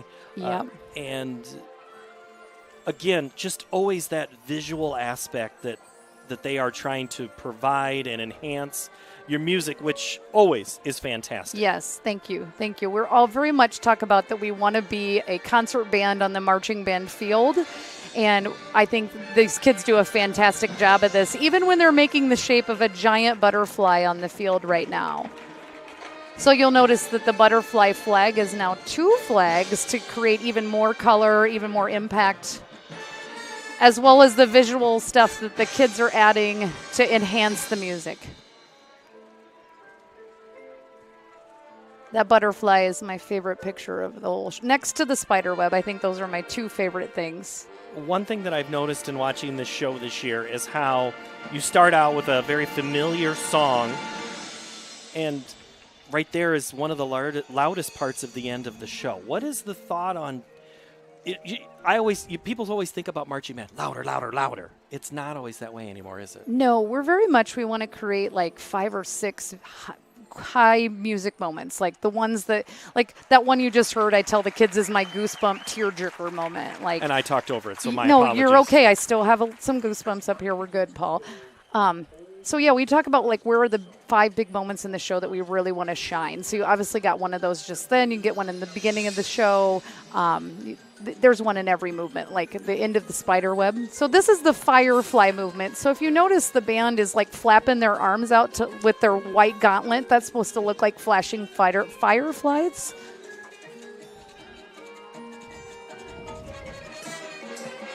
And I think I just heard a clarinet solo. Yep, that was Addie Lehman again. We've had several soloists in this show. So we hear from Addie, we hear from Allie Muir and JJ Menke. We hear from Luke Miller. And then there's a whole bunch of color guard solos that I can't not say something about too. But if I try to list all their names, I'll forget somebody. But lots of soloists all around the band.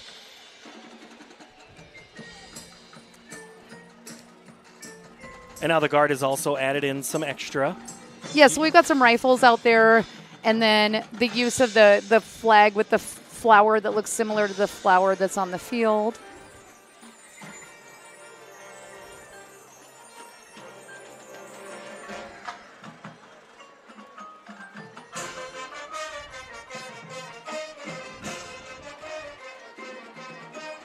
Yeah, we continue, as like you saw there, we continue to just add more and more body work to the show to make it even more impactful, and it's cool. Here would be another one of those big old moments that we love. And look, the fly swatter is back, but this time the bug wins.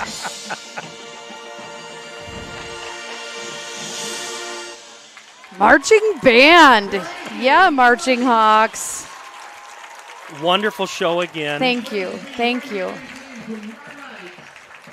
Tomorrow night, Mid-Iowa. Tomorrow night we host Mid-Iowa Band Championships right here in this stadium. We start with our first band at 4:15. We have 22 bands performing, including the Ankeny Marching Hawks and the Centennial Marching Band. And Ankeny Band is in the afternoon before the evening, or right as the evening starts? So the Marching Hawks perform at 7 o'clock right at the beginning of Class 4A. And Centennial will be the last band? Will be the last band. We alternate every year who gets to go first and last. That's not your only thing you have tomorrow. No, we also have State marching contest at Waukee tomorrow morning. So we're looking forward to the weather forecast right now for that performance. If you could work on changing the one for the night performance, that would be swell. This year you competed at Valley and I think took third on last Saturday. Correct. Yeah. You went to North Polk. Yep. Got first there and best color guard and best drumline. And where else? I know there's one other show you went to. We went to Johnston. Johnston. Yep. Which is not a competitive show. It's just go out and perform and get comments from the judges so you can get better. And here we are in 24 hours. You're going to be done with the marching band I season. know. It's crazy. It's like a bittersweet time. The band looks fantastic. Thank Always you. fantastic. Everyone, such a great work. And Thank you. You blink and it's gone. So I know. It's kudos incredible. to everybody. All those little bugs just magically disappear off the field. Good luck tomorrow at state you. competition. Thank you as always. you. I always look forward to this. Same, Paul. Thanks Thank for you doing so this. much. Jennifer Williams, head marching hawk. We should maybe change that. Maybe put that on the back of your jersey next year. Head marching hawk. I like the Williams on the back. Yeah, it looks I'm good too. with that. All right. We're at halftime. Ankeny leads Valley 2019. Back in a moment here on CIS.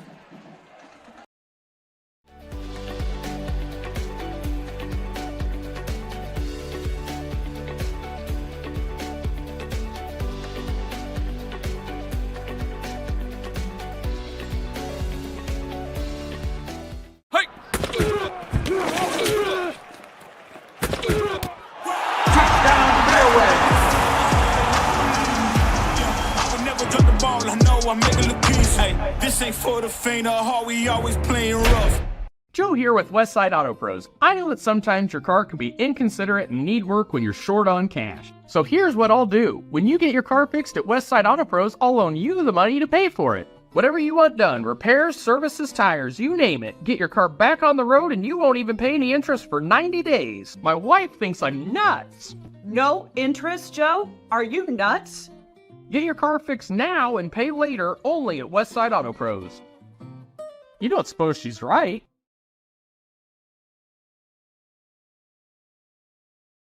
Employee pricing plus extra DeArmond discounts at DeArmond Ford. New 2024 F-150s with over $20,000 off. Get a new Ford Bronco with $9,000 off plus 3.9% for 72 months. New Bronco Sports on sale for $37,990 plus 3.9% for 72 months. And new Super Duties with $10,000 off. Extra discounts on top of employee pricing. Only at DeArmond Ford, Indianola.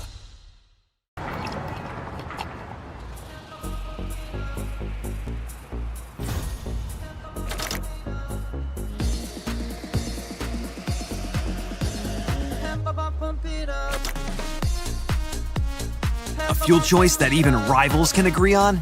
Now that's worth the hype. Cheaper, cleaner, and homegrown. Pump it up with unleaded 88.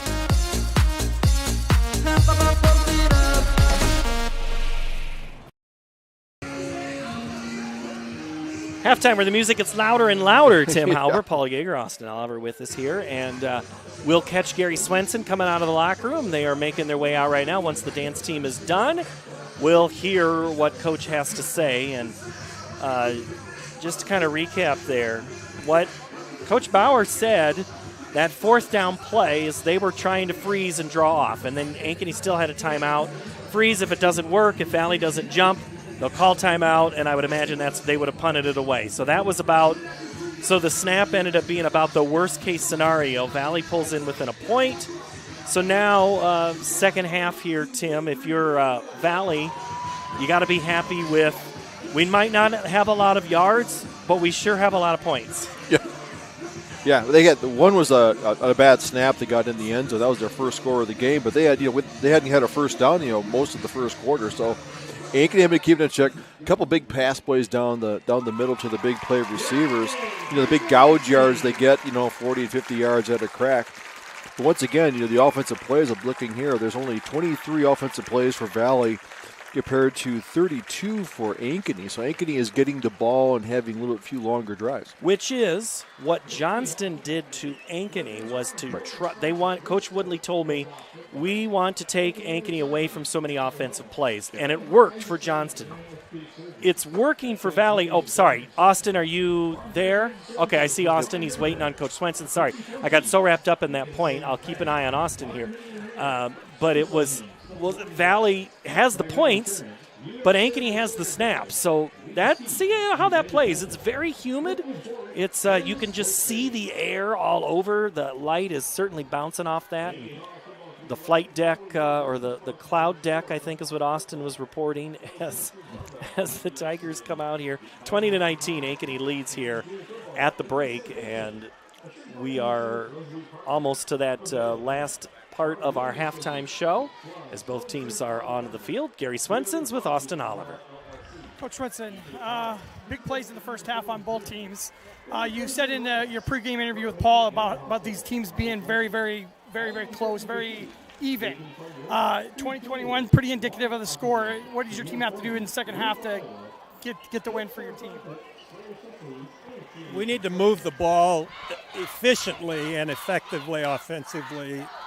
We created some big plays, but you can't rely on those. You've got to be able to run the football, throw it when you want to. They bring so much pressure.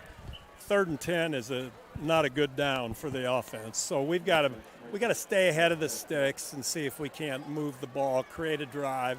We're capable of creating big plays, but we can't rely on that as our only mode of moving the football. And the conditions are a little bit weird tonight, right? It's a little hazy. It's a little wet here. Do you think that's played a big part in this? I don't think so at all. I think it's two good teams that haven't played a very clean game so far. But I would stand on what I said before the game. This is a close matchup. All right, good luck, Coach, in the second half. Thank you. Thank you, Gary Swenson. Thank you, Austin Oliver. Always love talking to Gary Swenson, one of my favorites to have conversations with about football and life in general. Halftime, we're back with the second half in a moment. 2019, Hawks lead the Tigers. You want to get stronger, faster, healthier. You want more. You want to be part of something bigger than yourself. A place for people of all ages, all walks of life, that provides opportunities for all to succeed. We do that. We're the why. Build more than muscle. Build a stronger community. Hi, this is Chris from Fireplace Superstore. And if your old fireplace isn't giving you everything you want, you need to come see us so we can show you Heat & Glow's industry-leading gas fireplace inserts. A Heat & Glow gas insert will convert your old wood burner into a high-efficient gas fireplace that's easy to use and will warm your house. Come see us soon and get on the schedule for this winter's installations. For the best selection of fireplaces in the state of Iowa, come see Fireplace Superstore, just west of Homeacres on Douglas Avenue. 2019, Ankeny leads Valley. As Coach Swenson said, these are close games, these two teams. They've been good. Valley leads the series since 2018, 5-4. Ankeny won last year 13-10. Valley won by a point in 23. Ankeny won in 22 and 21. Valley won in 21 the first time they played. Tim, this is a game I think a lot of people are watching. Yep. I think, well, of course we're watching it. At least I'm trying to. I know you are. Yeah. Is this about where you thought it would be? No, I was thinking it's going to be like a 10-9 or something like that at halftime. You know, the defense are playing well enough, but I think it's just, it's a fourth down play here that created a touchdown. There's a bad snap over here. We got a couple of big, deep pass plays. So some surprise plays, some big chunk plays, but in between that, we're seeing a lot of good line play.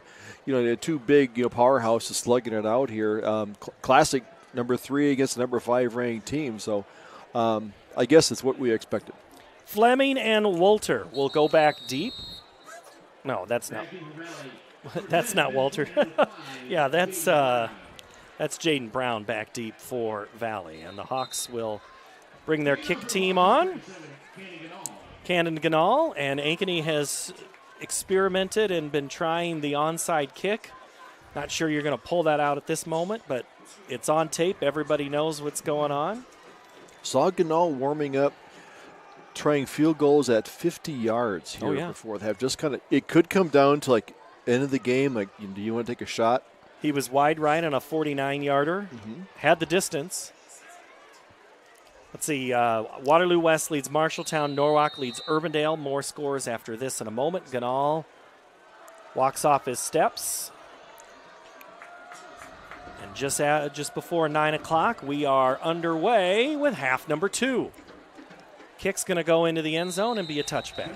Dowling leads Centennial 10-3. Waukegan Northwest tied at 28. Prairie leads Iowa City West 31-24. Cedar Falls 10, Linn-Mar nothing. And Liberty ahead of City High by 2 touchdowns, 27-14. Here it is Ankeny 20, Valley 19. Valley gets the football to start. Tigers have 132 yards of offense. Hawks have 243. DeGroat, Dorenkamp, 10 carries, 33 yards.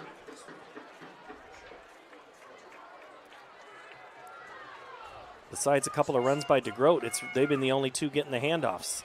They go Dorenkamp right up the middle to start, and he'll get a couple of hard yards up the middle. Becker, Whitinger, Westemeyer, Lou, Minner, and off the pile at the bottom is Jenkins. Hey, I want to give you one note, Tim. Coming into the game, Becker, Whitinger, and Jenkins, 45, 44, and 41 tackles. Is that surprising to you? No, that's because it's really based on linebacker group. Shout out to that defensive, the 3-man front, chewing up 5 blockers. That's a lot on 3 guys, but they do a heck of a job. Brown and McGregory to the near side. DeGroat going to carry it. Left side, tries to get to the outside. Guy misses on him. Sandvig finishes. I think Howard was trying to kind of stun at him, and that's going to be enough for a first down. DeGroat gets the 5-yard gain, and they'll move the chains. Running away from the power side, the defensive line, they'll shift over to the power side, the tight end side. DeGroat takes it into the outside, finds a lane. He's very patient, running out there. Then putting his head down, picking up. He came into the game averaging 6 yards per carry, so once again, he's a very effective running tool. Drake hands it off to Dorenkamp, who sees a yellow jersey and goes left. Weininger finishes off what Frazee started. Becker in the backfield, unable to get a hand on him. Looking to see like Valley is here. I think they're going to want to establish the run game. Get the run game going, get the offensive line, get some tempo in there. Get those blocks in there, start wearing on this defense. Well, what did Johnston do to Ankeny? They ran the ball, took the air out of the ball, ran a lot of plays, converted on 3rd down. So far, this drive off to a great start for Valley. Clark looks like he's coming, and he is going to be part of the stand-up. Weininger finishes off Dorenkamp, but that was Westemeyer, and up last is Joey Sandvig. He shakes his left hand after making that stop. Nice job by Sandvig. Basically, stopping, probably with the blockers, not giving Dorenkamp much chance to run forward. He had to dance a little bit, and that's where you take the power away from a running back like Dorenkamp, is that when he has to go east to west, he can't do that north and south running. So it was a good defensive play. They're bringing up a 3rd and 5. See what this defense can dial up against this Valley running game. 3rd and 5 from the 37. DeGroat to throw the football. Looks for the out, goes for the slant to the tight end. He was trying to get to Owen Woods. Sandvig was there. Howard as well. Not sure who put the pressure on, but DeGroat and the Tigers are going to stall out this drive.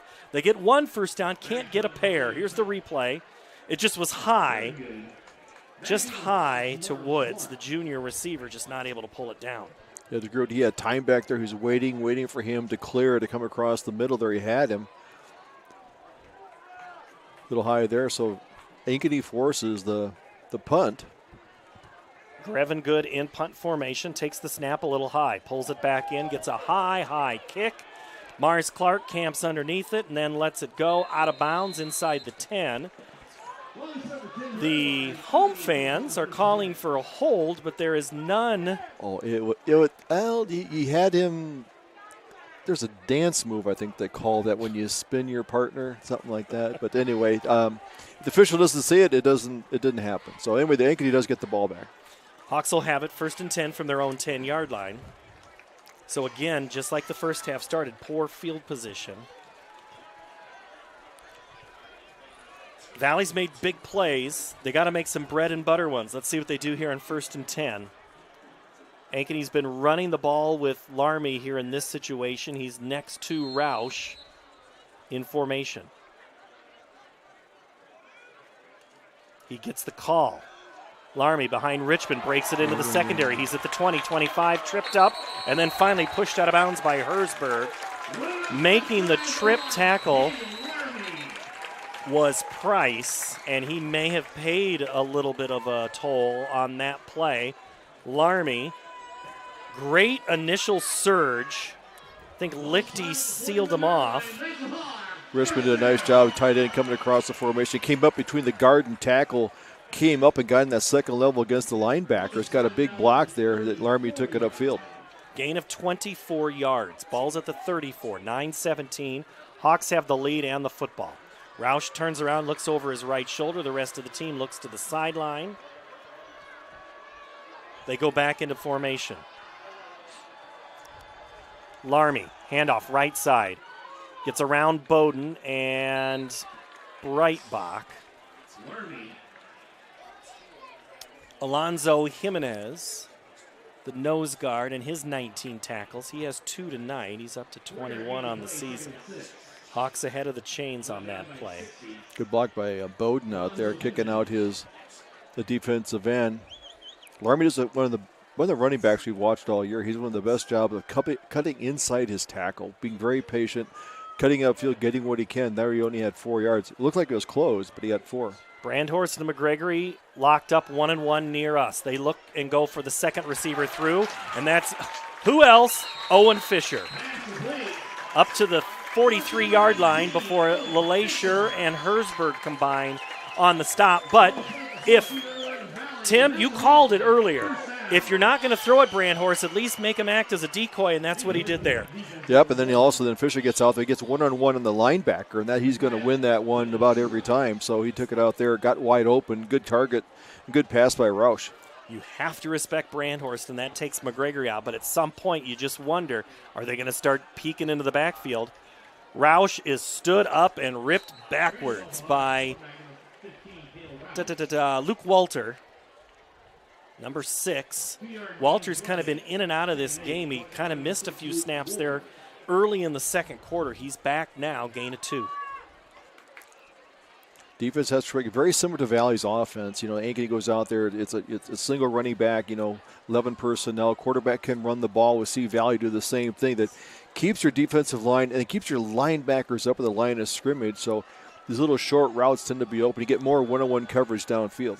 2nd and 8. Hawks bring in personnel that says they might go deep.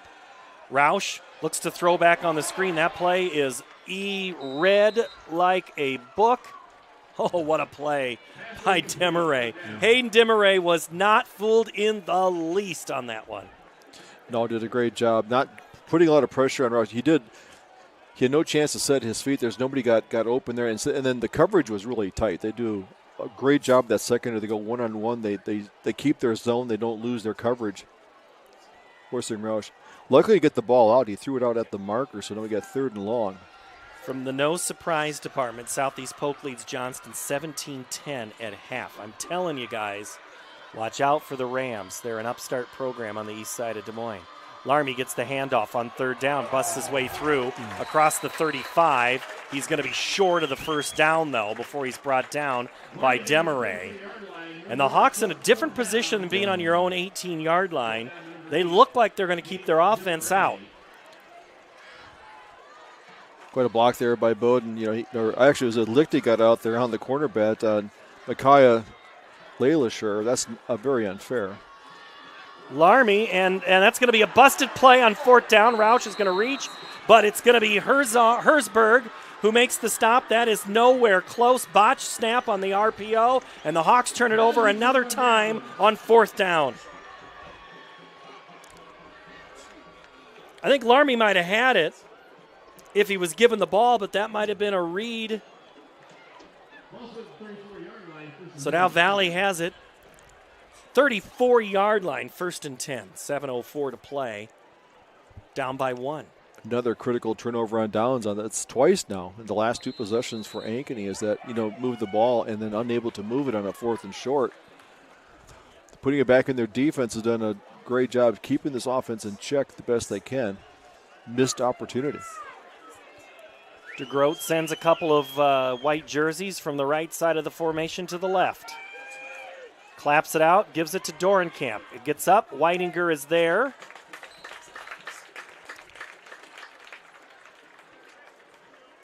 And also Westemeyer. Titan makes the stop. Titan's mother was sitting in front of me the other night at a game and said they keep track of how many different ways his first name is pronounced. They have, I think, a running list on one of the phones. I also want to thank another team parent for Ankeny, Shannon Sandvig, always been helpful to us over the years. Her son Joey playing his last game as a senior at home tonight. If the Hawks can win, they might get themselves a home playoff game. DeGroat goes to work with time. Clock starts to tick, place goes down to McGregory. Incomplete.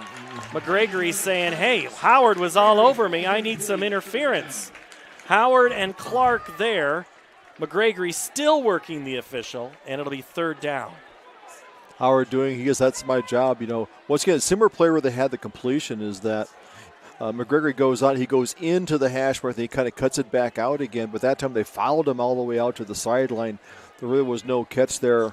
Really wasn't very open, so good coverage in the secondary, kind of doing a two-man coverage between the corner and the safety, not letting him get free, bringing up a 3rd and 7. From the 38-yard line, DeGroat, screen, caught. First down and more, still on his feet. Owen Woods gets inside the 45, down to the 41-yard line before he's brought down by Daniel Frazee. Great play call there to Woods. Yeah, Woods coming across on the left side of the formation, came around there. Even the blitz was on, he was wide open, cutting a drag route across the middle. Came in with 10 carries for 148 yards. He's at that 14.8 yards average. Picks up a big first down on that 3rd and 7. Brown hasn't been targeted since the first half, so now they've gone Woods twice here in the second half. Maybe looking at what Ankeny's done with Fisher, saying we can do that with somebody. 1st and 10 from the 41. Valley driving the football. DeGroat to run it. Gets up to the line of scrimmage and a couple more. Westemeyer there. Jenkins and Becker.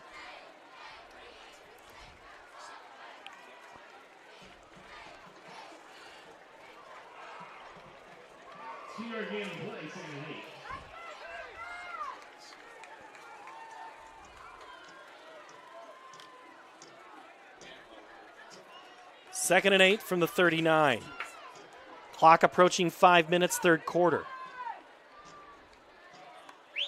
DeGroat, reverse. They go Brown, left side. Cuts it up. Brown's wrapped up first by Westemeyer, right at the sticks. Think he has it. Weidinger finishes off. Yep. So does Owen Fisher. I think they're going to move the chains or get, yes, they're going to move the chains, first down. He had it by just a foot. That's the first time we've seen any kind of a trick play or misdirection play going out, using Brown. Ankeny over pursued that play. That's that one of those, do you peek into the backfield? Ankeny defense now trying to find a way to gel up. That's what a running quarterback can do, is that defense had to flow where that quarterback runs with the ball. McGregory to the left, 3 receivers to the right. DeGroat rolls out near side. He is going to be escape one tackle, just heave it towards the end zone. It's going to be caught. It's caught by Grevengood, but he was a yard out of bounds. Nathan Becker on the pressure of DeGroat. Yeah, I thought he had him there in the backfield. Somehow he shook him off. Ill enough to get the ball in the end zone. That ball was a foot or two from being an incredible play that maybe we saw last year Bobby Bacon make. If you remember that one, it was right around in that same area where he rolled around forever and ever. 2nd and 10 from the 31. DeGroat under center. Rolls out.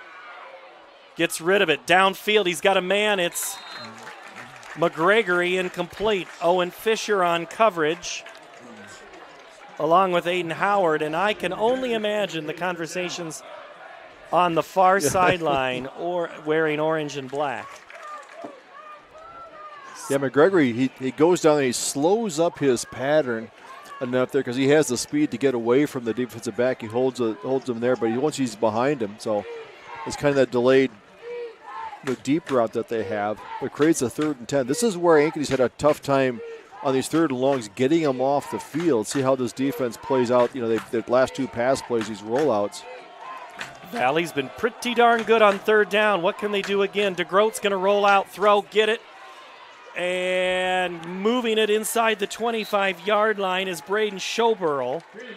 He's going to be about 2 yards short. Weidinger and Liam Howard on the tackle, and Valley's going to keep their offense out. It would be about a 40-yard field goal if you kick it. Valley's going for it. I don't blame them. Yeah, we'll see that. They put the ball, I think they're going to put the ball in DeGroat's hand, do the RPO. If he doesn't see a running play there for Dorenkamp, can he roll it out? Or does he have the gunslinger mentality? He goes back there to the rollout, pulls it back, tries to find something over the top. And Valley's got to call timeout. They were running that clock down. We'll step away for a moment. Ankeny leads by 1, 4th and 2 when we return.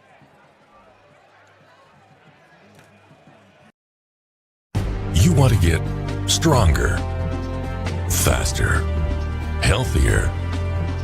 You want more. You want to be part of something bigger than yourself. A place for people of all ages, all walks of life, that provides opportunities for all to succeed. We do that. We're the why. Build more than muscle. Build a stronger community. Hi, this is Chris. Sneaky game on CISN tonight. Northwest and Waukee tied at 28 in the 4th. Dowling now puts a couple more points on the board. They lead Centennial 17-3.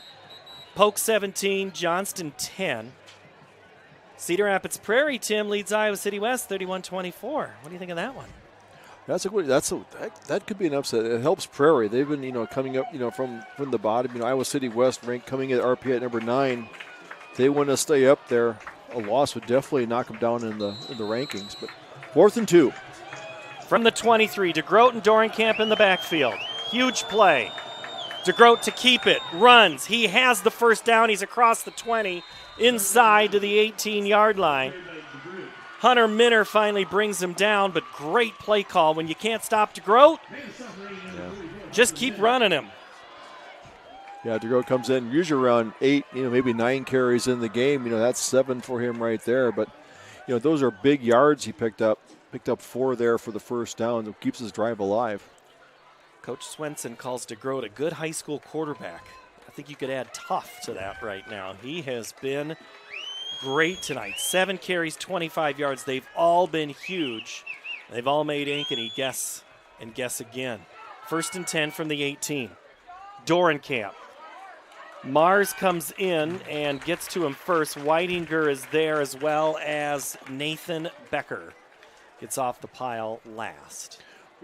Mars Carter coming from the outside, blitzing from the offensive left side from his safety position. And that's something I think Ankeny didn't do against Johnston. And it might have contributed to the 41 carries that Jones had in that contest. What that leaves one less person in the secondary, then puts a lot of man-to-man coverage out there. So the white side of the field is to the left. Clark is now in formation with Fisher on the top of your screen, guarding Brown and McGregory. They're going to roll out to that side. DeGroat is going to just keep it and go down. Looks like Westemeyer, or no, that's Becker and Liam Howard also there. Hard to find a defensive play that Becker has not been in, either in the pile, in the bottom, or forcing a tackle. So he's really playing a great game from his linebacker position. That was a big tackle there because the quarterback had room.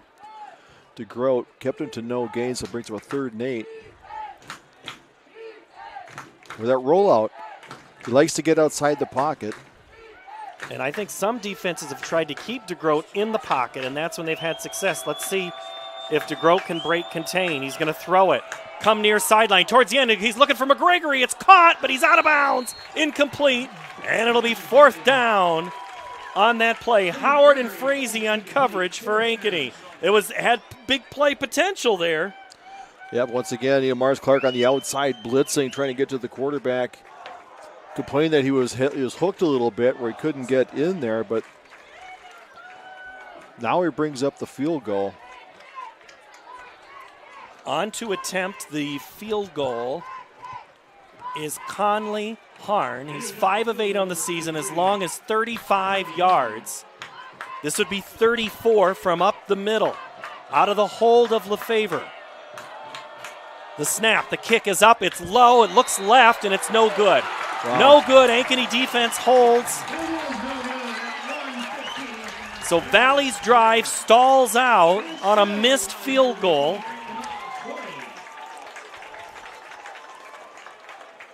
Just not a lot of air. Yeah, just got a low kick out there. It wasn't blocked. But once again, the defense held. That was a big series there when they got them into that 3rd and long and held them on that 3rd and long play. All right, Austin Oliver, I know you're down there somewhere. I'll find you, Austin. I got that field goal kick. There you go. That. On that drive, I think the success that they had was 79 was in as a tight end for most of that drive.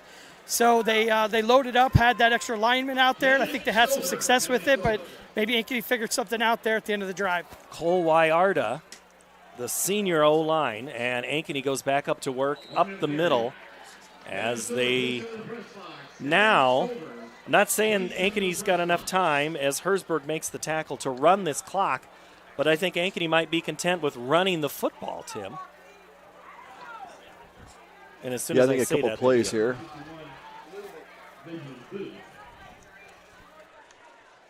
Second and 7 from the 23. Richmond in motion. Larmy with Roush. Roush to roll out, throw. He's pressured. He's going to escape one, and now he's going to run.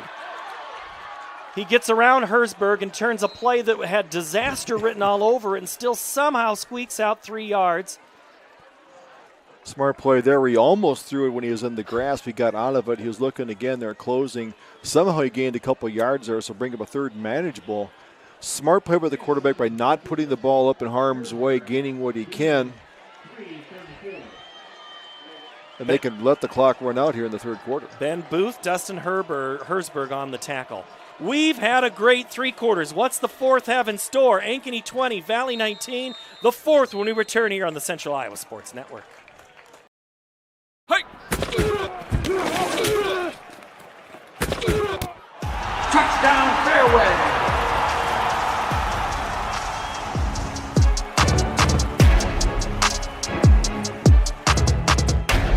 Western lets your UTV power through the storm. The Impact V-Plow and Impact Straight Blade. With the features the pros demand. Custom tailored for your UTV. And to keep your work top-notch, rely on the Tornado UTV Hopper Spreader. Now that's a job well done. Western, more jobs done faster. Visit Truck Equipment Inc. today at truckequipmentinc.com. Free Godfather's Pizza begins with the download. Order through my new online ordering app and start earning free pizza and sides. It's easy. Download the Godfather's Pizza online ordering app today. Do it. Overrated on a guy that, everybody has an opinion. My opinion is we're having a good football game, Tim. We're having a great game. Yeah. 2019 as we go to quarter number 4. Tim Halber, Paul Yeager, Austin Oliver. Our director tonight, Randy Nielsen, who's given me scores. He says Waukee has kicked a field goal to take a lead on number 1 Northwest. 4 minutes to play in that one. Roush takes the snap, throws, caught. Still on his feet. Want to take a wild guess who it is? Owen Fisher up to the 46-yard line. He's living between the hash marks. He's making a great night out there. He's finding a lot of room. In front of he's getting inside the corner and over the linebacker, settling down, and Roush is doing a nice job delivering the ball where there's a gap. Price, Demaray, and Herzberg all in on that one as Moore had been on the bench. So a different corner. Larmy goes left side, tries to get around Richmond and Breitbach. And Bowden is on the ground too, trying to push away that front. Pretty sure that was Fluellen, and actually I think it was it 55, right? Max Anderson? Yeah. So we're getting Max Anderson in the ball game now for Valley. Gain of 2. We're seeing single coverage on Brandorf. He's wide out here. Now McGurry comes back out. He was covered by Fleming. 11 minutes left in the game. Roush to throw it. Goes to his tight end, Richmond, at the 45-yard line. Pushed out of bounds extremely close to the sticks by Hayden Demaray. He's about 1 yard short. I think, Ankeny must not have to deal. Just given a first down. They must have put the right foot down instead of the left foot, gave him the first down. Big catch there by the second big catch by Richmond tonight, the senior tight end.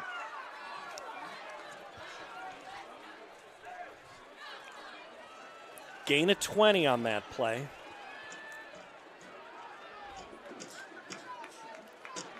Good job by Roush getting him out there, finding his tight end. Iowa City West and Prairie tied at 31. Hot darn, we're not the only ones with the good one. Larmy left side. Just fights his way forward. And darn near squirted out there before Price makes the tackle. I want to look at Larmy's numbers. That's carry number 23. How many yards do you think he has? I'm sorry, I had peeked earlier. You did. So, yeah, but do you believe that number? No, I think it's the 118? quietest 100 yards I've seen him ever run. I thought he looks like he gains 2 here, 3 here, but quietly he has moved the chains. He had a couple of 10s and I think 120. Larmy's in the backfield with Roush. Daniel gets the call. The homecoming king goes off to the left side, has a hole, and it closes in a hurry. Price, Hersberg, and also Alonzo Jimenez. It doesn't matter because it's an Ankeny Hawk first down, ball at the 32-yard line. I think, as big as that offensive line has done a good job, I always, shout out to Richmond, the tight end. He becomes that sixth blocking person up front. And he's getting out there on the linebacker, and Larmy's just going out there, putting his hand in his back. He goes, wherever you go, I'm going to cut off inside. Richmond goes in motion. Now he's on the right side. Larmy follows Richmond off the left side. I asked Coach Bauer this week about the blocking of his receivers, and we didn't talk about Richmond. It just goes without saying that your tight end's a blocker, but they like what a lot of their fielders or their receivers can do downfield. Luke Wolter makes the tackle for Valley. And that's required, as receivers. You want to go to the next level as a receiver. The downfield block may be as important, if not more, than your receiving ability. You can have more impact on a play blocking than you can having a single catch. So that's a great job with that block. Now we're seeing that repeat play. They're going back to it, challenging Valley to stop that run game. 2nd and 5. Larmy, handoff left side. Valley stunts. They bring in Demaray on that one. And Moore is back into the ball game, makes the tackle. So loss of 1 on the play sets up a long 3rd down here with 9 minutes to play. Yeah, Ben Booth in there for Valley getting up. It's a lot of body slamming in there in the trenches. Everybody's earning their bumps and bruises tonight. Ankeny looks to the sideline. This might be one of the biggest plays. And I think Ankeny is going to talk it over, and they will. Hawks lead by 1. Big 3rd down coming. Back in a moment here on CISN.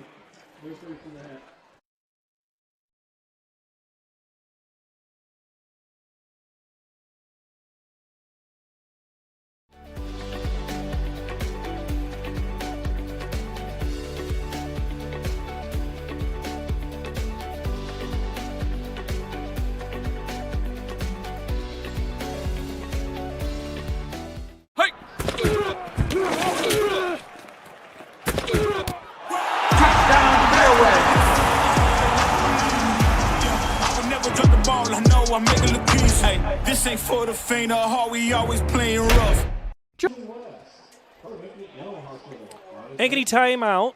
Out of the timeout, they'll have it 3rd and 6. Let's take a look real quick at a couple of scores. Dowling leads Centennial 24-3. We are really trying to get the update of the Pope Johnston game. We're working it hard with our Johnston sources here. Prairie has now taken the lead back, 38-31. Now, the reason that game is significant if you're Ankeny, because Iowa City West is kind of who you're looking at. If Ankeny would lose, you'd probably fall to that 8-9, and West would move up. Ankeny could move down. Depends how it goes. Ankeny trying to get the win here. They lead by 1, but they have to convert here on 3rd and 6. Roush to throw it with time. Goes.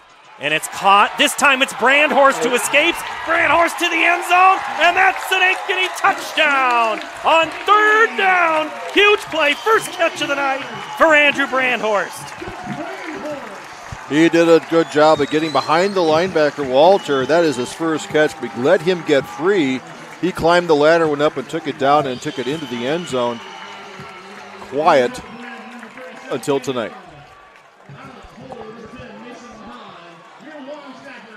Great job on the camera work there, following him into the end zone. And now the extra point. Gardner. Good. Ankeny 27, Valley 19. Back in a moment here on CISN. Hey!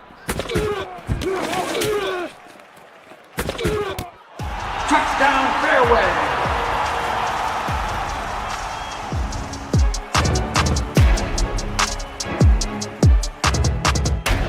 Western lets your UTV power through the storm. The Impact V Plow and Impact Straight Blade, with the features the pros demand. Custom tailored for your UTV. And to keep your work top-notch, rely on the Tornado UTV Hopper Spreader. Now that's a job well done. Western, more jobs done faster. Visit Truck Equipment Inc. today at truckequipmentinc.com. Free Godfather's Pizza begins with the download. Order through my new online ordering app and start earning free pizza and sides. It's easy. Download the Godfather's Pizza online ordering app today. Do it. One of the things I love about CISN and I love about the position that we have here, Tim, is I love looking over my shoulder in front of us and I see who's looking at their phone at any given moment. Either they're watching us, somebody is watching what we're watching. Northwest and Waukee, Jeff Martins is watching that along with Jared Haxton here on our left. We're watching the game in front of us. We're going to see a replay after this. Gardner's going to kick it off. And it's going to be a short kick taken at the 5-yard line. And that's going to get by 1. There's a penalty flag coming. It's going to get by Alasani. It's going to be the kicker who is going to make the tackle. Actually, he may have stripped the football. I don't think it really matters because I think we're all going back down to the 20. Ganal makes the tackle. There's a penalty flag back in the area that would indicate it's possibly holding. They're saying yes, it is. Oh, we're looking for the head official to make an official. Yep. Negates a heck of a return. But I think the kick team will hear about that one tomorrow. All right, can we watch the touchdown one more time, Randy, before we go to Austin? We're looking at how did Brandhorst get open, and where was Jaden McGregory on this one? Right in the middle, so it was. So McGregory was playing deep center in that one and not on the matchup of a glove that he has been doing. Austin Oliver, I will come to you after this play for an update. 1st and 10. Ball goes all the way back to the 9-yard line, so the Tigers down just a score in a 2-point conversion. They have the football with 8:18 to play. DeGroat, though, facing the up part of the mountain. They go Dorenkamp right away, and he's swallowed up by a group of bumblebees. Austin Oliver, what do you know there on the sidelines? Yeah, there's been a couple plays where they've dropped into the zone, and that was one of them. I was pretty sure, obviously I don't have the opportunity to see that replay, but he wasn't anywhere near Brandhorst when he caught that ball. I think he was the last person maybe to almost get a chance to get a tackle on it. Once again, that 79 is out here for Valley as that extra lineman. I mean, he doesn't look like a tight end. He's a little bit bigger than a usual tight end, but he's definitely out there playing that third lineman on one side or the other. And Northwest is going for the tying field goal, and they missed. Waukee is going to beat Northwest tonight in a huge upset. Number 1 goes down on the west side of Des Moines. DeGroat double pumps, throws incomplete. And it'll be 3rd down and long. Becker breaks up the pass. So Waukee Northwest is going to lose. Waukee is going to win. We've got all sorts of turmoil here. We've got seeds and playoff home games. all up for grabs. Northwest has beaten both Ankeny and Valley and everybody else up until tonight. They went across town, and that old crosstown rivalry, anything can happen in those kind of games. They didn't play the first 2 years of the new school, and since then they've been good games every sport. Basketball, that's really fun. DeGroat on 3rd and 9 from his own 10. High snap, takes it, throws. Caught by Dorenkamp. He's pushed out of bounds. Owen Fisher diving at the sticks, but I think he's going to be short, but not by much. I think he's about 2 yards short. I see the marker at about the 15. Maybe 3. 3 yards. And so Valley's going to have to punt. 7-11, a lot of time in this ball game. Now if you're Ankeny, you just got to play a punt safe. But Valley, they'd love to just move forward 50 yards on a great punt here. Maybe force a turnover. Only 2 timeouts left, so the clock isn't a little bit not in their favor right now with not having an extra timeout in their pocket. High snap, but it's fielded. Great towering kick, but not very far by Rodriguez, but it does take an incredibly great Valley roll. And it gets inside the 45-yard line down to the 44 where it's downed by Ben Fleming. Great kick. Dylan Rodriguez came in for Grevengood to punt that ball, and so now Ankeny will have it. He got it on his fingertips. He went up there. It would have been in the end zone. They were even out at the back of the end zone, so big break there. But still great field position for Ankeny. They get at the ball at the 44-yard line. Offensive line started getting their feet underneath them. I would have to say they got their lather up here in the third quarter, the fourth quarter. That Larmy's getting some more yards. He's, like I said, he has the quietest 129 rushing yards on 25 carries. So I think we're going to see a heavier dose, maybe even Roush running the ball, letting that, the clock is in their favor. From the 44, Larmy on first down. Churns his way. The pile's still moving. Breitbach trying to move it forward. Heck, Owen Fisher's trying. And they all reach over to pull up Larmy. All right, Ben Booth makes the tackle. A couple things happened in Tim's last comment. There was a large cheer that went out underneath us. That's when the PA announced here that Waukee had beat Northwest. Then you're hearing some other people cheering as Ankeny's offense is going back onto the field. But, Tim, there is a ton of time left, 6 minutes, 18 seconds. Ankeny leads 27-19. Big play here. Larmy takes the gold shoes, bedazzles his way to about the 48. No gain on the play. Alonzo Jimenez stands him up. Yeah, Jimenez, Booth, these guys have done a really good job. The defensive line, those interior defensive tackles for Valley really stymie, trying to keep that, making Larmy earn every yard he's going to get. So now they got, their favorable position, 3rd and 6, 3rd and 7. Big down, for the Valley defense. They want to get that ball back. And for Ankeny, can they get a first down and keep this clock moving? Joe Odebor comes in at the left defensive end position to offer some fresh legs. Roush on the out and up. He goes Brandhorst. It's caught at the 30. Down the near sideline. 20, 10. He pulls his defender down inside the 5 to the 3. Brandhorst has caught the last 2 passes for the Hawks and may have just cemented his way to a great performance here in the fourth quarter. Let's watch it again. That is all first team all district. That's an all state number mention. That's going up and getting the ball. That's beating basically a D1 player there off the ball, getting in there, catching it, and taking it down inside the goal. 49-yard play.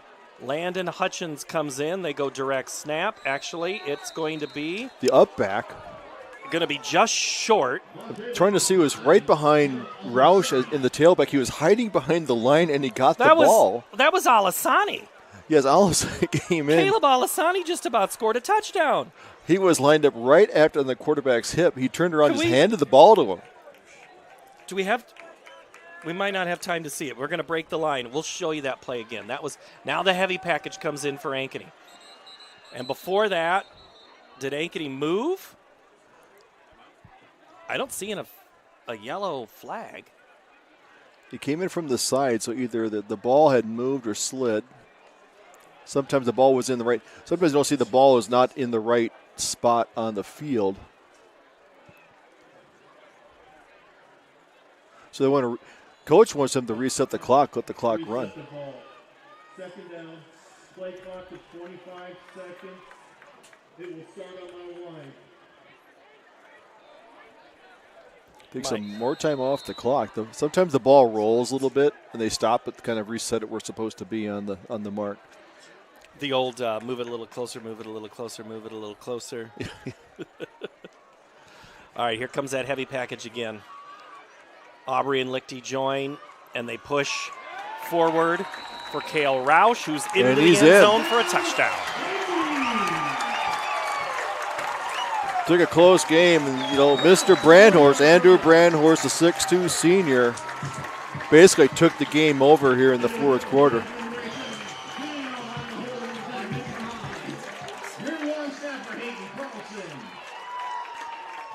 And the stands start to shake a little bit here on the near side as the Ankeny Hawk fans feel this one might be moving closer and closer to the W column, but still a ton of time, 4:23 to go. Remember the Sioux City East game? Ganal on to kick the extra point. It is up, and it is good. Ankeny 34, Valley 19. You're watching high school football on CISN.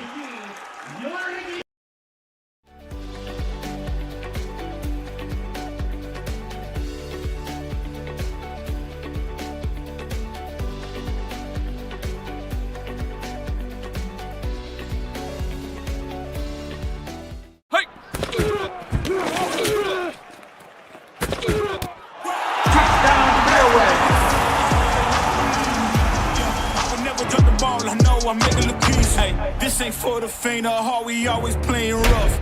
Joe here with Westside Auto Pros. I know that sometimes your car can be inconsiderate and need work when you're short on cash. So here's what I'll do. When you get your car fixed at Westside Auto Pros, I'll loan you the money to pay for it. Whatever you want done, repairs, services, tires, you name it. Get your car back on the road and you won't even pay any interest for 90 days. My wife thinks I'm nuts. No interest, Joe? Are you nuts? Get your car fixed now and pay later only at Westside Auto Pros. You don't suppose she's right?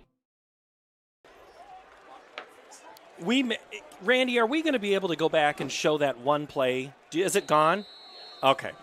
You're going to have to just go back in the stream and watch it, and I'll do that afterwards to see that play that got down to the 1 foot line and not the touchdown. Ganal gets ready to kick this thing off. And that is going to be into the end zone for a touchback, and Valley will now be down 2 scores with 4:23 to go. Austin Oliver, how you doing? Pretty good. Kind of maybe a game-defining drive right there. Just had a little bit of everything. Leaned on Laramie quite a bit, but then came up with a big pass play. I think Roush, you might want to throw out his statistics if Jeff can maybe grab those. But it's a pretty good night for Roush. It's got to be one of his better of the season so far. So love to hear those stats real quick. 13 of 18 passing for 312 yards. So Roush, and I like the Nathan Becker. He's been in on a lot of things, but we have to remember, kill his mic there, Randy. Sorry. You know me, always directing. Throw caught by Owens, and he's tripped up, or Owen Woods tripped up by Joey Sandvig. The thing, we have to make sure that if we do interviews with the Hawks, we have to wait until their midfield discussion is done. I think we grabbed players a little early, and I had to apologize to Coach a couple of weeks ago, so my apologies right there. All right. DeGroat goes to work here on the play, throws a nice play, and that's knocked away. Grant Fisher, and they're going to throw a flag. And I don't know if that's interference or something more. All I can think is that maybe he went towards the head when he went up there, but I think it was a pretty clean hit. But then he laid down there for quite a while. I thought he had him by the hands. But officials see it differently at the field level, and you can tell from our end. You can't always see the head thing, but you can from the field level. Pass interference. Defense number 25. The 15-yard penalty. Yards results in first down. So Grant Fisher whistled there. But the Ankeny defense is going to give them a soft middle, a soft short routes, because if they let the clock run, we're at 3:51. They're going to let them dink and dunk if they can chew off the clock. They still have 2 timeouts there, but they don't want to give up a quick score. And they were going to Brown on that play, and that's always a great option. DeGroat looks to the right side. McGregory is covered. He'll throw it out of bounds. DeGroat incomplete as McGregory had run off Howard on that play. Nice job by Andy Liu putting some pressure on there. And as he rolls out, that's the trigger for Whittinger and Becker to come up there and force the quarterback to get rid of the ball. That's their key. If he rolls out away from containment, they take up there and finish it up. So Polk has now put another score on the board. They lead Johnston 24-17. So look out Southeast Polk, everybody. They're coming for you. 2nd and 10 from the 42. DeGroat, 3-step drop with time, throws far sideline. He has Brown on the seam route, and it's incomplete. Mars Clark on coverage. Brown has some very good closing speed. That ball is out there. It looks like it's way in front of him, and he can kick another gear and go down there. So it's a very viable deep threat. Clark has not been in the neighborhood of many passes. He has 9 Hawk interceptions, 11 on his career if you add his 2 from Prairie. That is just short of the Ankeny record. Ryan Crandall has that record, and Ryan Crandall was part of the team that last won a state championship for the Ankeny Hawks. DeGroat here on 3rd down throws. It's caught by Brown at the 45 and out of bounds. Mars Clark there. Very smart defense. That time it was Sandvig applying pressure. The quarterback looks to his left. Sandvig puts on that outside pressure, forcing him to throw it out there. Not letting the receiver get much, so brings about 4th and 5. Do or die time for the Tigers. 4th and 6 from the 46, 3:35, down 34-19. Ankeny has the lead, but Valley has to convert here to keep this thing going. Hawks trying to get a statement win. What can they do here on 4th down? Empty backfield, and Ankeny's pointing at the right side of the Valley line, saying they move, flags come out. Like motion on the right tackle.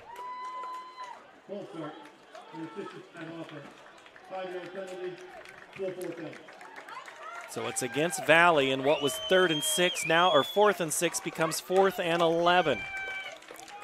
Now that rollout with the crossing routes really has worked well, for Valley. They picked up some big real estate there. Look for something they don't need to go out of bounds, but they want to get a 1st down. So something's they're running too short of a route. They can get stopped and lose the ball in downs. Valley needs to get to the Ankeny 48-yard line. DeGroat on 4th. With time, throws it, heaves it downfield. He's going for McGregory, over his head, incomplete, and it's going to be a turnover on downs. On the coverage, Frazee and Howard. And Ankeny will take back possession of the football, up 34-19 with 3:28 to play. Nice job there for the double safeties. Frazee has the corner, he had the deep, Howard underneath. Blanketing McGregory, so not letting him get the ball. All right, Austin Oliver, you're down there on that sideline. We missed a few reports with you. You got anything? It's all right. Obviously, Ankeny's fired up. This is a big win for them.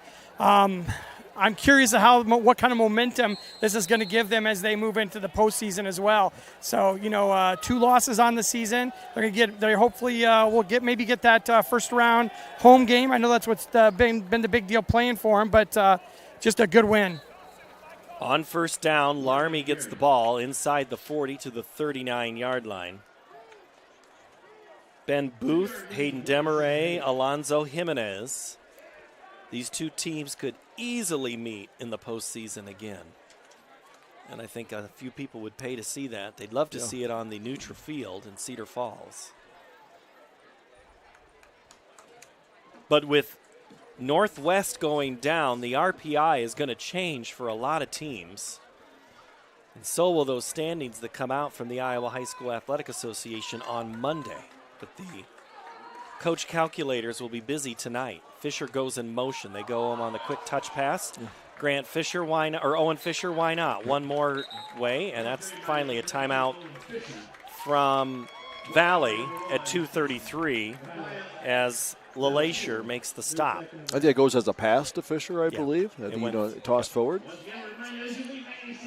So tonight, as we look at, it is a final score. Prairie beats Iowa City West 45-31. Do we have the RPIs for top 10? I think we did in pregame. And this is going to change as we have a timeout as we work things through. Waukee Northwest now is 7-1. Dowling Catholic is going to hold on and win tonight, 8-1. Dowling will be your new number 1 in all polls come tomorrow. Valley will fall from 3. Sioux City East at 4, Ankeny 5. They would move up at least 1 spot, maybe 2. Liberty, Johnston, Cedar Falls. Liberty was winning at last check. Johnston is losing at last check. Look out for Southeast Polk. They could move up and make things very interesting. Dallas Center Grimes was winning at Ames at last check. 3rd and 5 from the 36. Larmy takes it from his belt and gets back to the 35. No gain on the play. Timeout Valley. 4th down coming. Demaray and Price there for the Tigers. So Ankeny goes next week to Council Bluffs Abe Lincoln for that contest. Valley will have Des Moines Lincoln. Both of those games are winnable. Mm-hmm. However, Council Bluffs Abe Lincoln has made life miserable for a few teams, so there is no guarantees next week for and Lincoln was Ankeny. playing Sioux City East. I don't have a score on that one because Sioux City East was up there with 1 loss, but they have to beat them. And Sioux City East also has Ames next week. So then Centennial's loss they will not move up on their 12, but they won't lose by too much because they will have lost to number 2 Dowling tonight. So Dowling only loss this year came to the hands of the Valley Tigers. That was a contest where Valley just absolutely dominated Dowling schematically. Those two teams, usually you might as well pencil in 2 games a year. One at Valley Stadium, the other one in Cedar Falls. I think we have a lot of equal teams at the top. Anybody can win in a given week. And, there's no dominant team, but a lot of really good teams at the top of 5A. 4th and 5 for the Hawks. Look for Roush. Loses the ball. So much for whatever was called doesn't go their way. I don't know if he was going to step back and punt the ball. I think Coach is going to talk about these 4th down plays. They've lost a couple, on miscues. Have cost them, getting first down the ball, turnover on downs. This is the 3rd time they've turned it over on downs without punting the ball.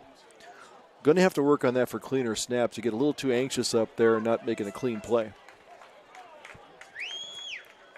We have not seen Cooper McDowell tonight. The sophomore is in street clothes. So that's why Caleb Alasani, if you didn't get a chance to see the play a couple of minutes ago, go back and watch that.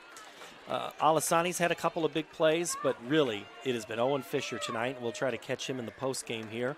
But a lot of football yet to play. 2:23. DeGroat goes to work empty backfield. 2 receivers left, 3 to the right. He's going for McGregory. Caught, goes down right at the 48, right at the sticks. Boy, it's close enough. Jenkins makes the tackle. They haven't made now they're saying to move the clock. They stopped the clock. And now they need to wind it. 2:15 and moving.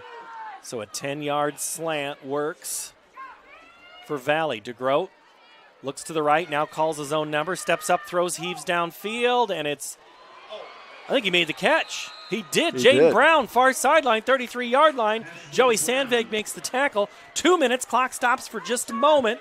First down for Valley. Still got some time. The big thing is tackling in bounds. They're going to move it back to the 34. DeGroat now has Dorenkamp next to him. DeGroat with pressure, throws to the end zone, and it's nearly hauled in. McGregory was there, one hand on it, Sandvig on his left hip, McGregory on the right. Whitinger was also in coverage. It'll be 2nd down, clock stopped at 1:44. That's one thing I've noticed, that DeGroat gets the ball out, they put some air underneath it, and that both Brown and McGregory have great closing speed to get to the ball. That's one thing that, it's a difference maker. They got the speed out there, so done a nice job. May want to see more blitzes. Try not to let DeGroat step up into his pass, forcing him to put some air into the ball more than he wants to. Well, the Hawks sent a little bit of pressure on that last play. Let's see what they do here on 2nd and 10. DeGroat with time, double clutches. Westermeyer falls down, thrown, caught, I think, inside the 20-yard line. They're going to say it is a catch. by Jaden Brown. Nice play. Sandvig will get credit for the tackle. Tigers moving, 90 seconds to go. Only a 3-man rush that time. He had a lot of time for DeGroot. Hawks are plenty soft. Let's see if they sense some pressure. DeGroat with time unloads towards the end zone, and it's nearly intercepted. Sandvig was there. Mars Clark says, dude, I'm the one who needs to set the school record, not you. I think Mars Clark tipped the ball, and that Clark couldn't come down with it. But good defense there, covering everybody that's, flooding out the left side there. So now it's, brings up a 2nd and 10. That stopped the clock at 1:21. So that gives Valley a chance to catch their breath with 1:21, down 34-19. Woods has been that sneaky guy that gets in the pattern. Look for him to sneak out. DeGroat looks to the left. Now he's going to run it. Do the Mahomes, fake the throw and get out of bounds. Frazee escorts him there. Getting some rah-rah cheers from a couple of his players in street clothes. It'll be first down again. This time goal to go for the Tigers, but the clock moving at 1:15. Get your hands team ready, Ankeny, if you can't prevent Valley. Now, the best thing that Ankeny can do right now is make Valley take a little bit longer time to score. 1:15, first and goal from the 8. Dorenkamp with DeGroat in the backfield. Drake throws to the end zone, caught, touchdown. Touchdown, Jaden McGregory, 8-yard score for the Tigers. Yeah, he got leverage on the inside, took an inside look, and DeGroot put it right on his hands. So it's a good in route. Not much Frazee can do. The slant is always the tough thing. So the Tigers are going to take the 1 here. The attempt for the 1 as they bring out Conley Harn. 34-25, your score right now.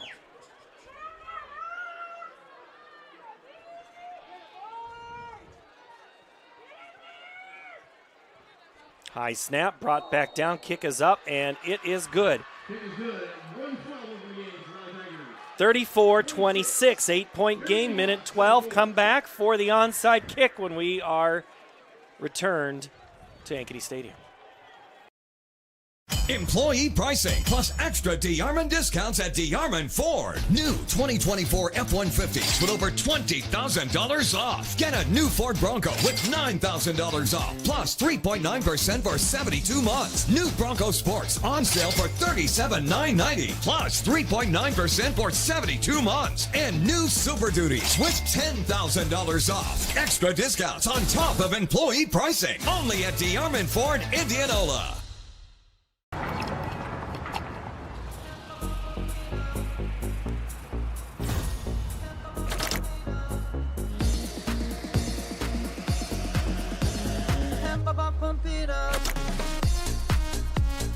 A fuel choice that even rivals can agree on?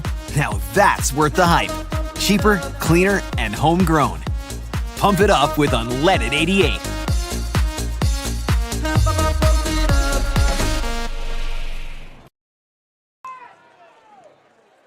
Conley Harn, he's been practicing the onside kick. Let's see what he can do. It has to go 10 yards. Ankeny can field it before the 10 yards. Valley cannot touch it for 10. There are your rules. Here we go. Bounce, and it goes out of bounds, and it doesn't go far enough. It's a penalty, and it's going to be Ankeny's football, and Ankeny is going to hold on and win this contest. Got no timeouts. They could take a knee. I had to look at my clock here. I thought it was Friday the 13th. Look at the carnage of these scores coming in and all these upsets, and I'm looking at, no, it's the 17th. So wild, wacky week 8. We'll have a new number 1. Waukee beats Northwest. Iowa City West loses to Prairie. Linmar beats Cedar Falls, who was ranked. Liberty beats City High 48-29. It's now touchdown Johnston. Rams and Dragons tied at 24. 9:47 to go in the contest. Is that what you heard? Okay. Ankeny, it's all but the shouting now. They'll take a couple of knees. Roush will lose a yard of rushing, but I don't think it matters in the grand scheme for him.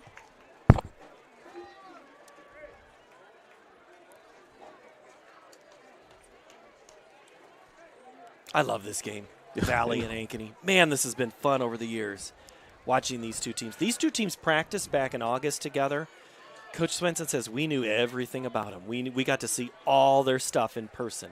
Now, you know that both teams don't exactly share everything, but that was a long time ago, and it's been fun to watch these two. Roush takes the ball to the sideline. He gives it to Coach Rob Luther, who is now on the sideline, and you know they're happy for Owen Fisher, who we will try to track down here in the postgame. You talk about two teams, they say these two teams match up really well. They're very equal. These two teams match up almost identical. Same style, they slug it out, big linemen, well-coached teams. It's no doubt that this is just a one-touchdown difference of a game, but boy, what a whale of a second half we had here for these two teams. Gary Swenson leading the charge for the Tigers across their coaches' handshake line. A lot of great football coaches wearing the orange and black. And there's a look at Kevin Ferguson making his way out, the offensive coordinator, and Willie Thornton, the defensive coordinator. Those guys have seen a lot over the years of football. It's a lot of years of football experience out there with those coaches. Well-coached teams. I think you're seeing it tonight. Players play a little tight, a couple of mistakes, but really both teams bounced back and played. Valley came in, owned the third quarter. It had a lot of offensive plays down there, stalled on that missed field goal, which was huge. So we're going to try to get, for sure, Owen Fisher and hopefully Nathan Becker. Those would be the two that if we can, Austin, try to track them down. I know TV is trying to get some interviews, but Shannon Earhart's going to just have to wait because we have to wait. It's a pecking order. Yeah, we're trying. Let's see. It's always a scrum down there, and I'm looking for you, Austin. Oh, there you are. Okay, I see him now. Yep. He's putting in his requests. Coach Bauer will address the team. An unseasonably muggy late October game, week 8. It got warmer as the night went on. We started at 63. I think it's 65 degrees now. We're in short sleeves for the second to last game of the year, Tim. Unbelievable. It'll snow the first round of playoffs. Probably. Yep. It's kind of the way it goes. We have the parent sections singing a Neil Diamond song. The last time they played this, I don't think it went over with the coaching staff very well. They played it on a loss. So, Polk and Johnston tied at 24 late in the fourth quarter. Whichever way that one goes, that one was a good game. Dowling at last check. Oh, Dowling has now defeated Centennial 27-10. Valley next week will be at home against Des Moines Lincoln. Ankeny goes on the road to Council Bluffs at Abe Lincoln. Be some other games next week of interest as well, but do I dare take a 30-second break, Randy, you think, or is that crazy to do? Keep it here?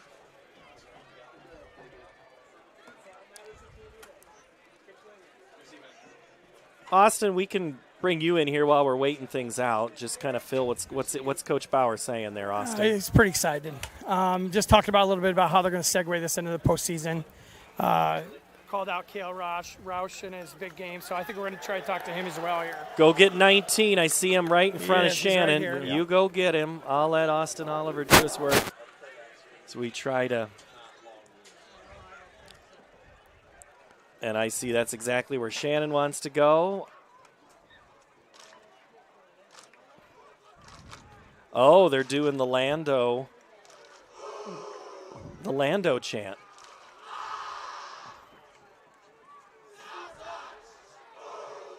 All right, Austin, let's go to you. Got Owen Fisher here with me right here. Owen, stats tonight, 7 receptions, 151 yards, and a touchdown. Needed to have you. They had the brand host most of the game. Talk about what your quarterback did for you tonight. Great throws to the tape on that 80-yard. It's a great night. We're going to see who else we can get here, but great night, Owen. Great night. Thank you.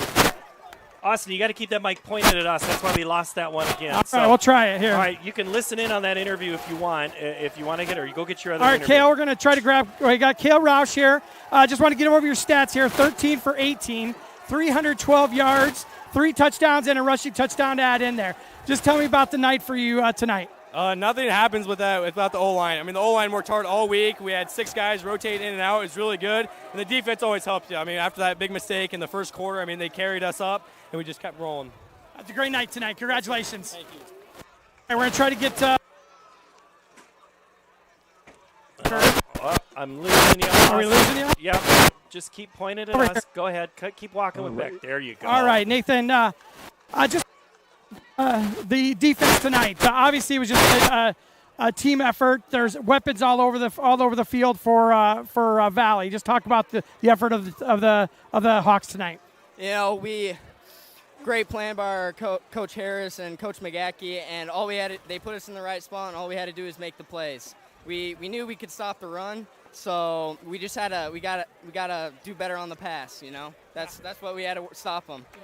So just talk to me. You had 3 seniors we kind of talked to tonight: quarterback, wide receiver, and yourself. Just one of the last home games that you're ever going to play here. Let's talk. What would you say as a senior of this ball club? You know, I'm small for my size, and I definitely make every hit count. So you just got to go out there, play your heart out. You know, you always got a whole tomorrow to sleep in. All right. Congratulations. We'll see if we can get Coach Bauer. I got him right here, I think. All right. You can always sleep in tomorrow. Isn't that That's pretty right. good advice right there? And your mic is still open there, Austin. Or it was. Here. All right. We got you, Austin. All right. You're waiting on Bauer. One thing a coach always tells you that as a senior, you want to have your best year, your last year, and then especially when your last home game like this regular season game, you want to have your best game. And this game was dominated by seniors playing really well, really hard, making some big plays down the stretch, and that's the reason they won. But a lot of the times tonight, we're talking about seniors making plays. You know, they started all 11 seniors tonight on that offensive line. Only Jack Aubrey's been the other non-senior, and he played a lot tonight. Defensively, there's a couple of juniors that have just been outstanding, but it was seniors that answered the call tonight, Tim. Yeah, you like to see that. And that's, they put a lot of hard work. And this is very typical of this Ankeny, team. We have a bunch of guys that have improved themselves. They start the season, then their best season, all of a sudden they're forced into the limelight as seniors, and they perform because they're well coached. Ankeny tonight, 312 yards passing, 13 of 18, rushing, 42 carries, 124. Larmy, 29 carries, 135. Brandhorst, 2 catches, 77. Fisher, 7 catches, 151. I apologize for the audio that kind of broke in and out of there. For Valley tonight, 15 of 29 passing for 186, 26 carries, 92 yards. McGregory, 6 catches, 104. Dornkamp, 16 carries for 49 yards. DeGroat, 9 rushes and 35 yards. So that's how Woods, 2 catches, 28. But as Coach Swenson talked about at the break, just saying we've got to make more consistent plays. We can't rely on the big play. So that's what he's watching, and we are still waiting for one more quick interview, we think. Austin, we may just you want to just pull out of this one? You get him here. Just give me 1 second All here. right. He's almost done, I think. What's he getting? All right, here we go. We got him. All right, let's go to you, Austin. Coach Bauer, senior night, and I think you really saw the seniors really show up. Quarterback, wide receiver, both wide receivers tonight. The defense just laden with seniors. Laramie in the backfield. Just talk about these seniors tonight. Obviously, it's a special class, high character kids, very smart. But I love them all. They care about each other. They care about this team, and they'll run through a wall for you. And it showed tonight. Last game of the regular season. Just what kind of momentum? Just a big game. I think a big win for you guys. Obviously, Valley's one of the top teams in the state. We knew it was going to be a battle. They got a lot of dudes on the other side of the ball. Our defense played lights out. And obviously, Kale throwing the ball to Fish and Brandhorst tonight was pretty special. Yeah, it was a great night. Congratulations, Coach. Thanks a lot. All right, Austin, way to go. He's nailing all sorts of interviews. That's going to end it for us. Valley, comes into this contest, and they knew it would be a good one. We knew it would be a good one as well, but Ankeny wins tonight. 34-26, final note. This is the game we thought we want to play. You said, aren't you excited about playing, 3 versus 5? This is a very exciting game. 2 really good teams playoff bound. It was fun to do and see these guys play their hearts out. This may be one of the best games we've had in a while, and we've had some good ones this year. So, all right, everybody, thank you so very much for Logan and Luke and you too, Randy. As always, thank you. Way to go. Everyone, thank you, Jeff. Thank you, Jared. Tim, thank you, Austin. Good night from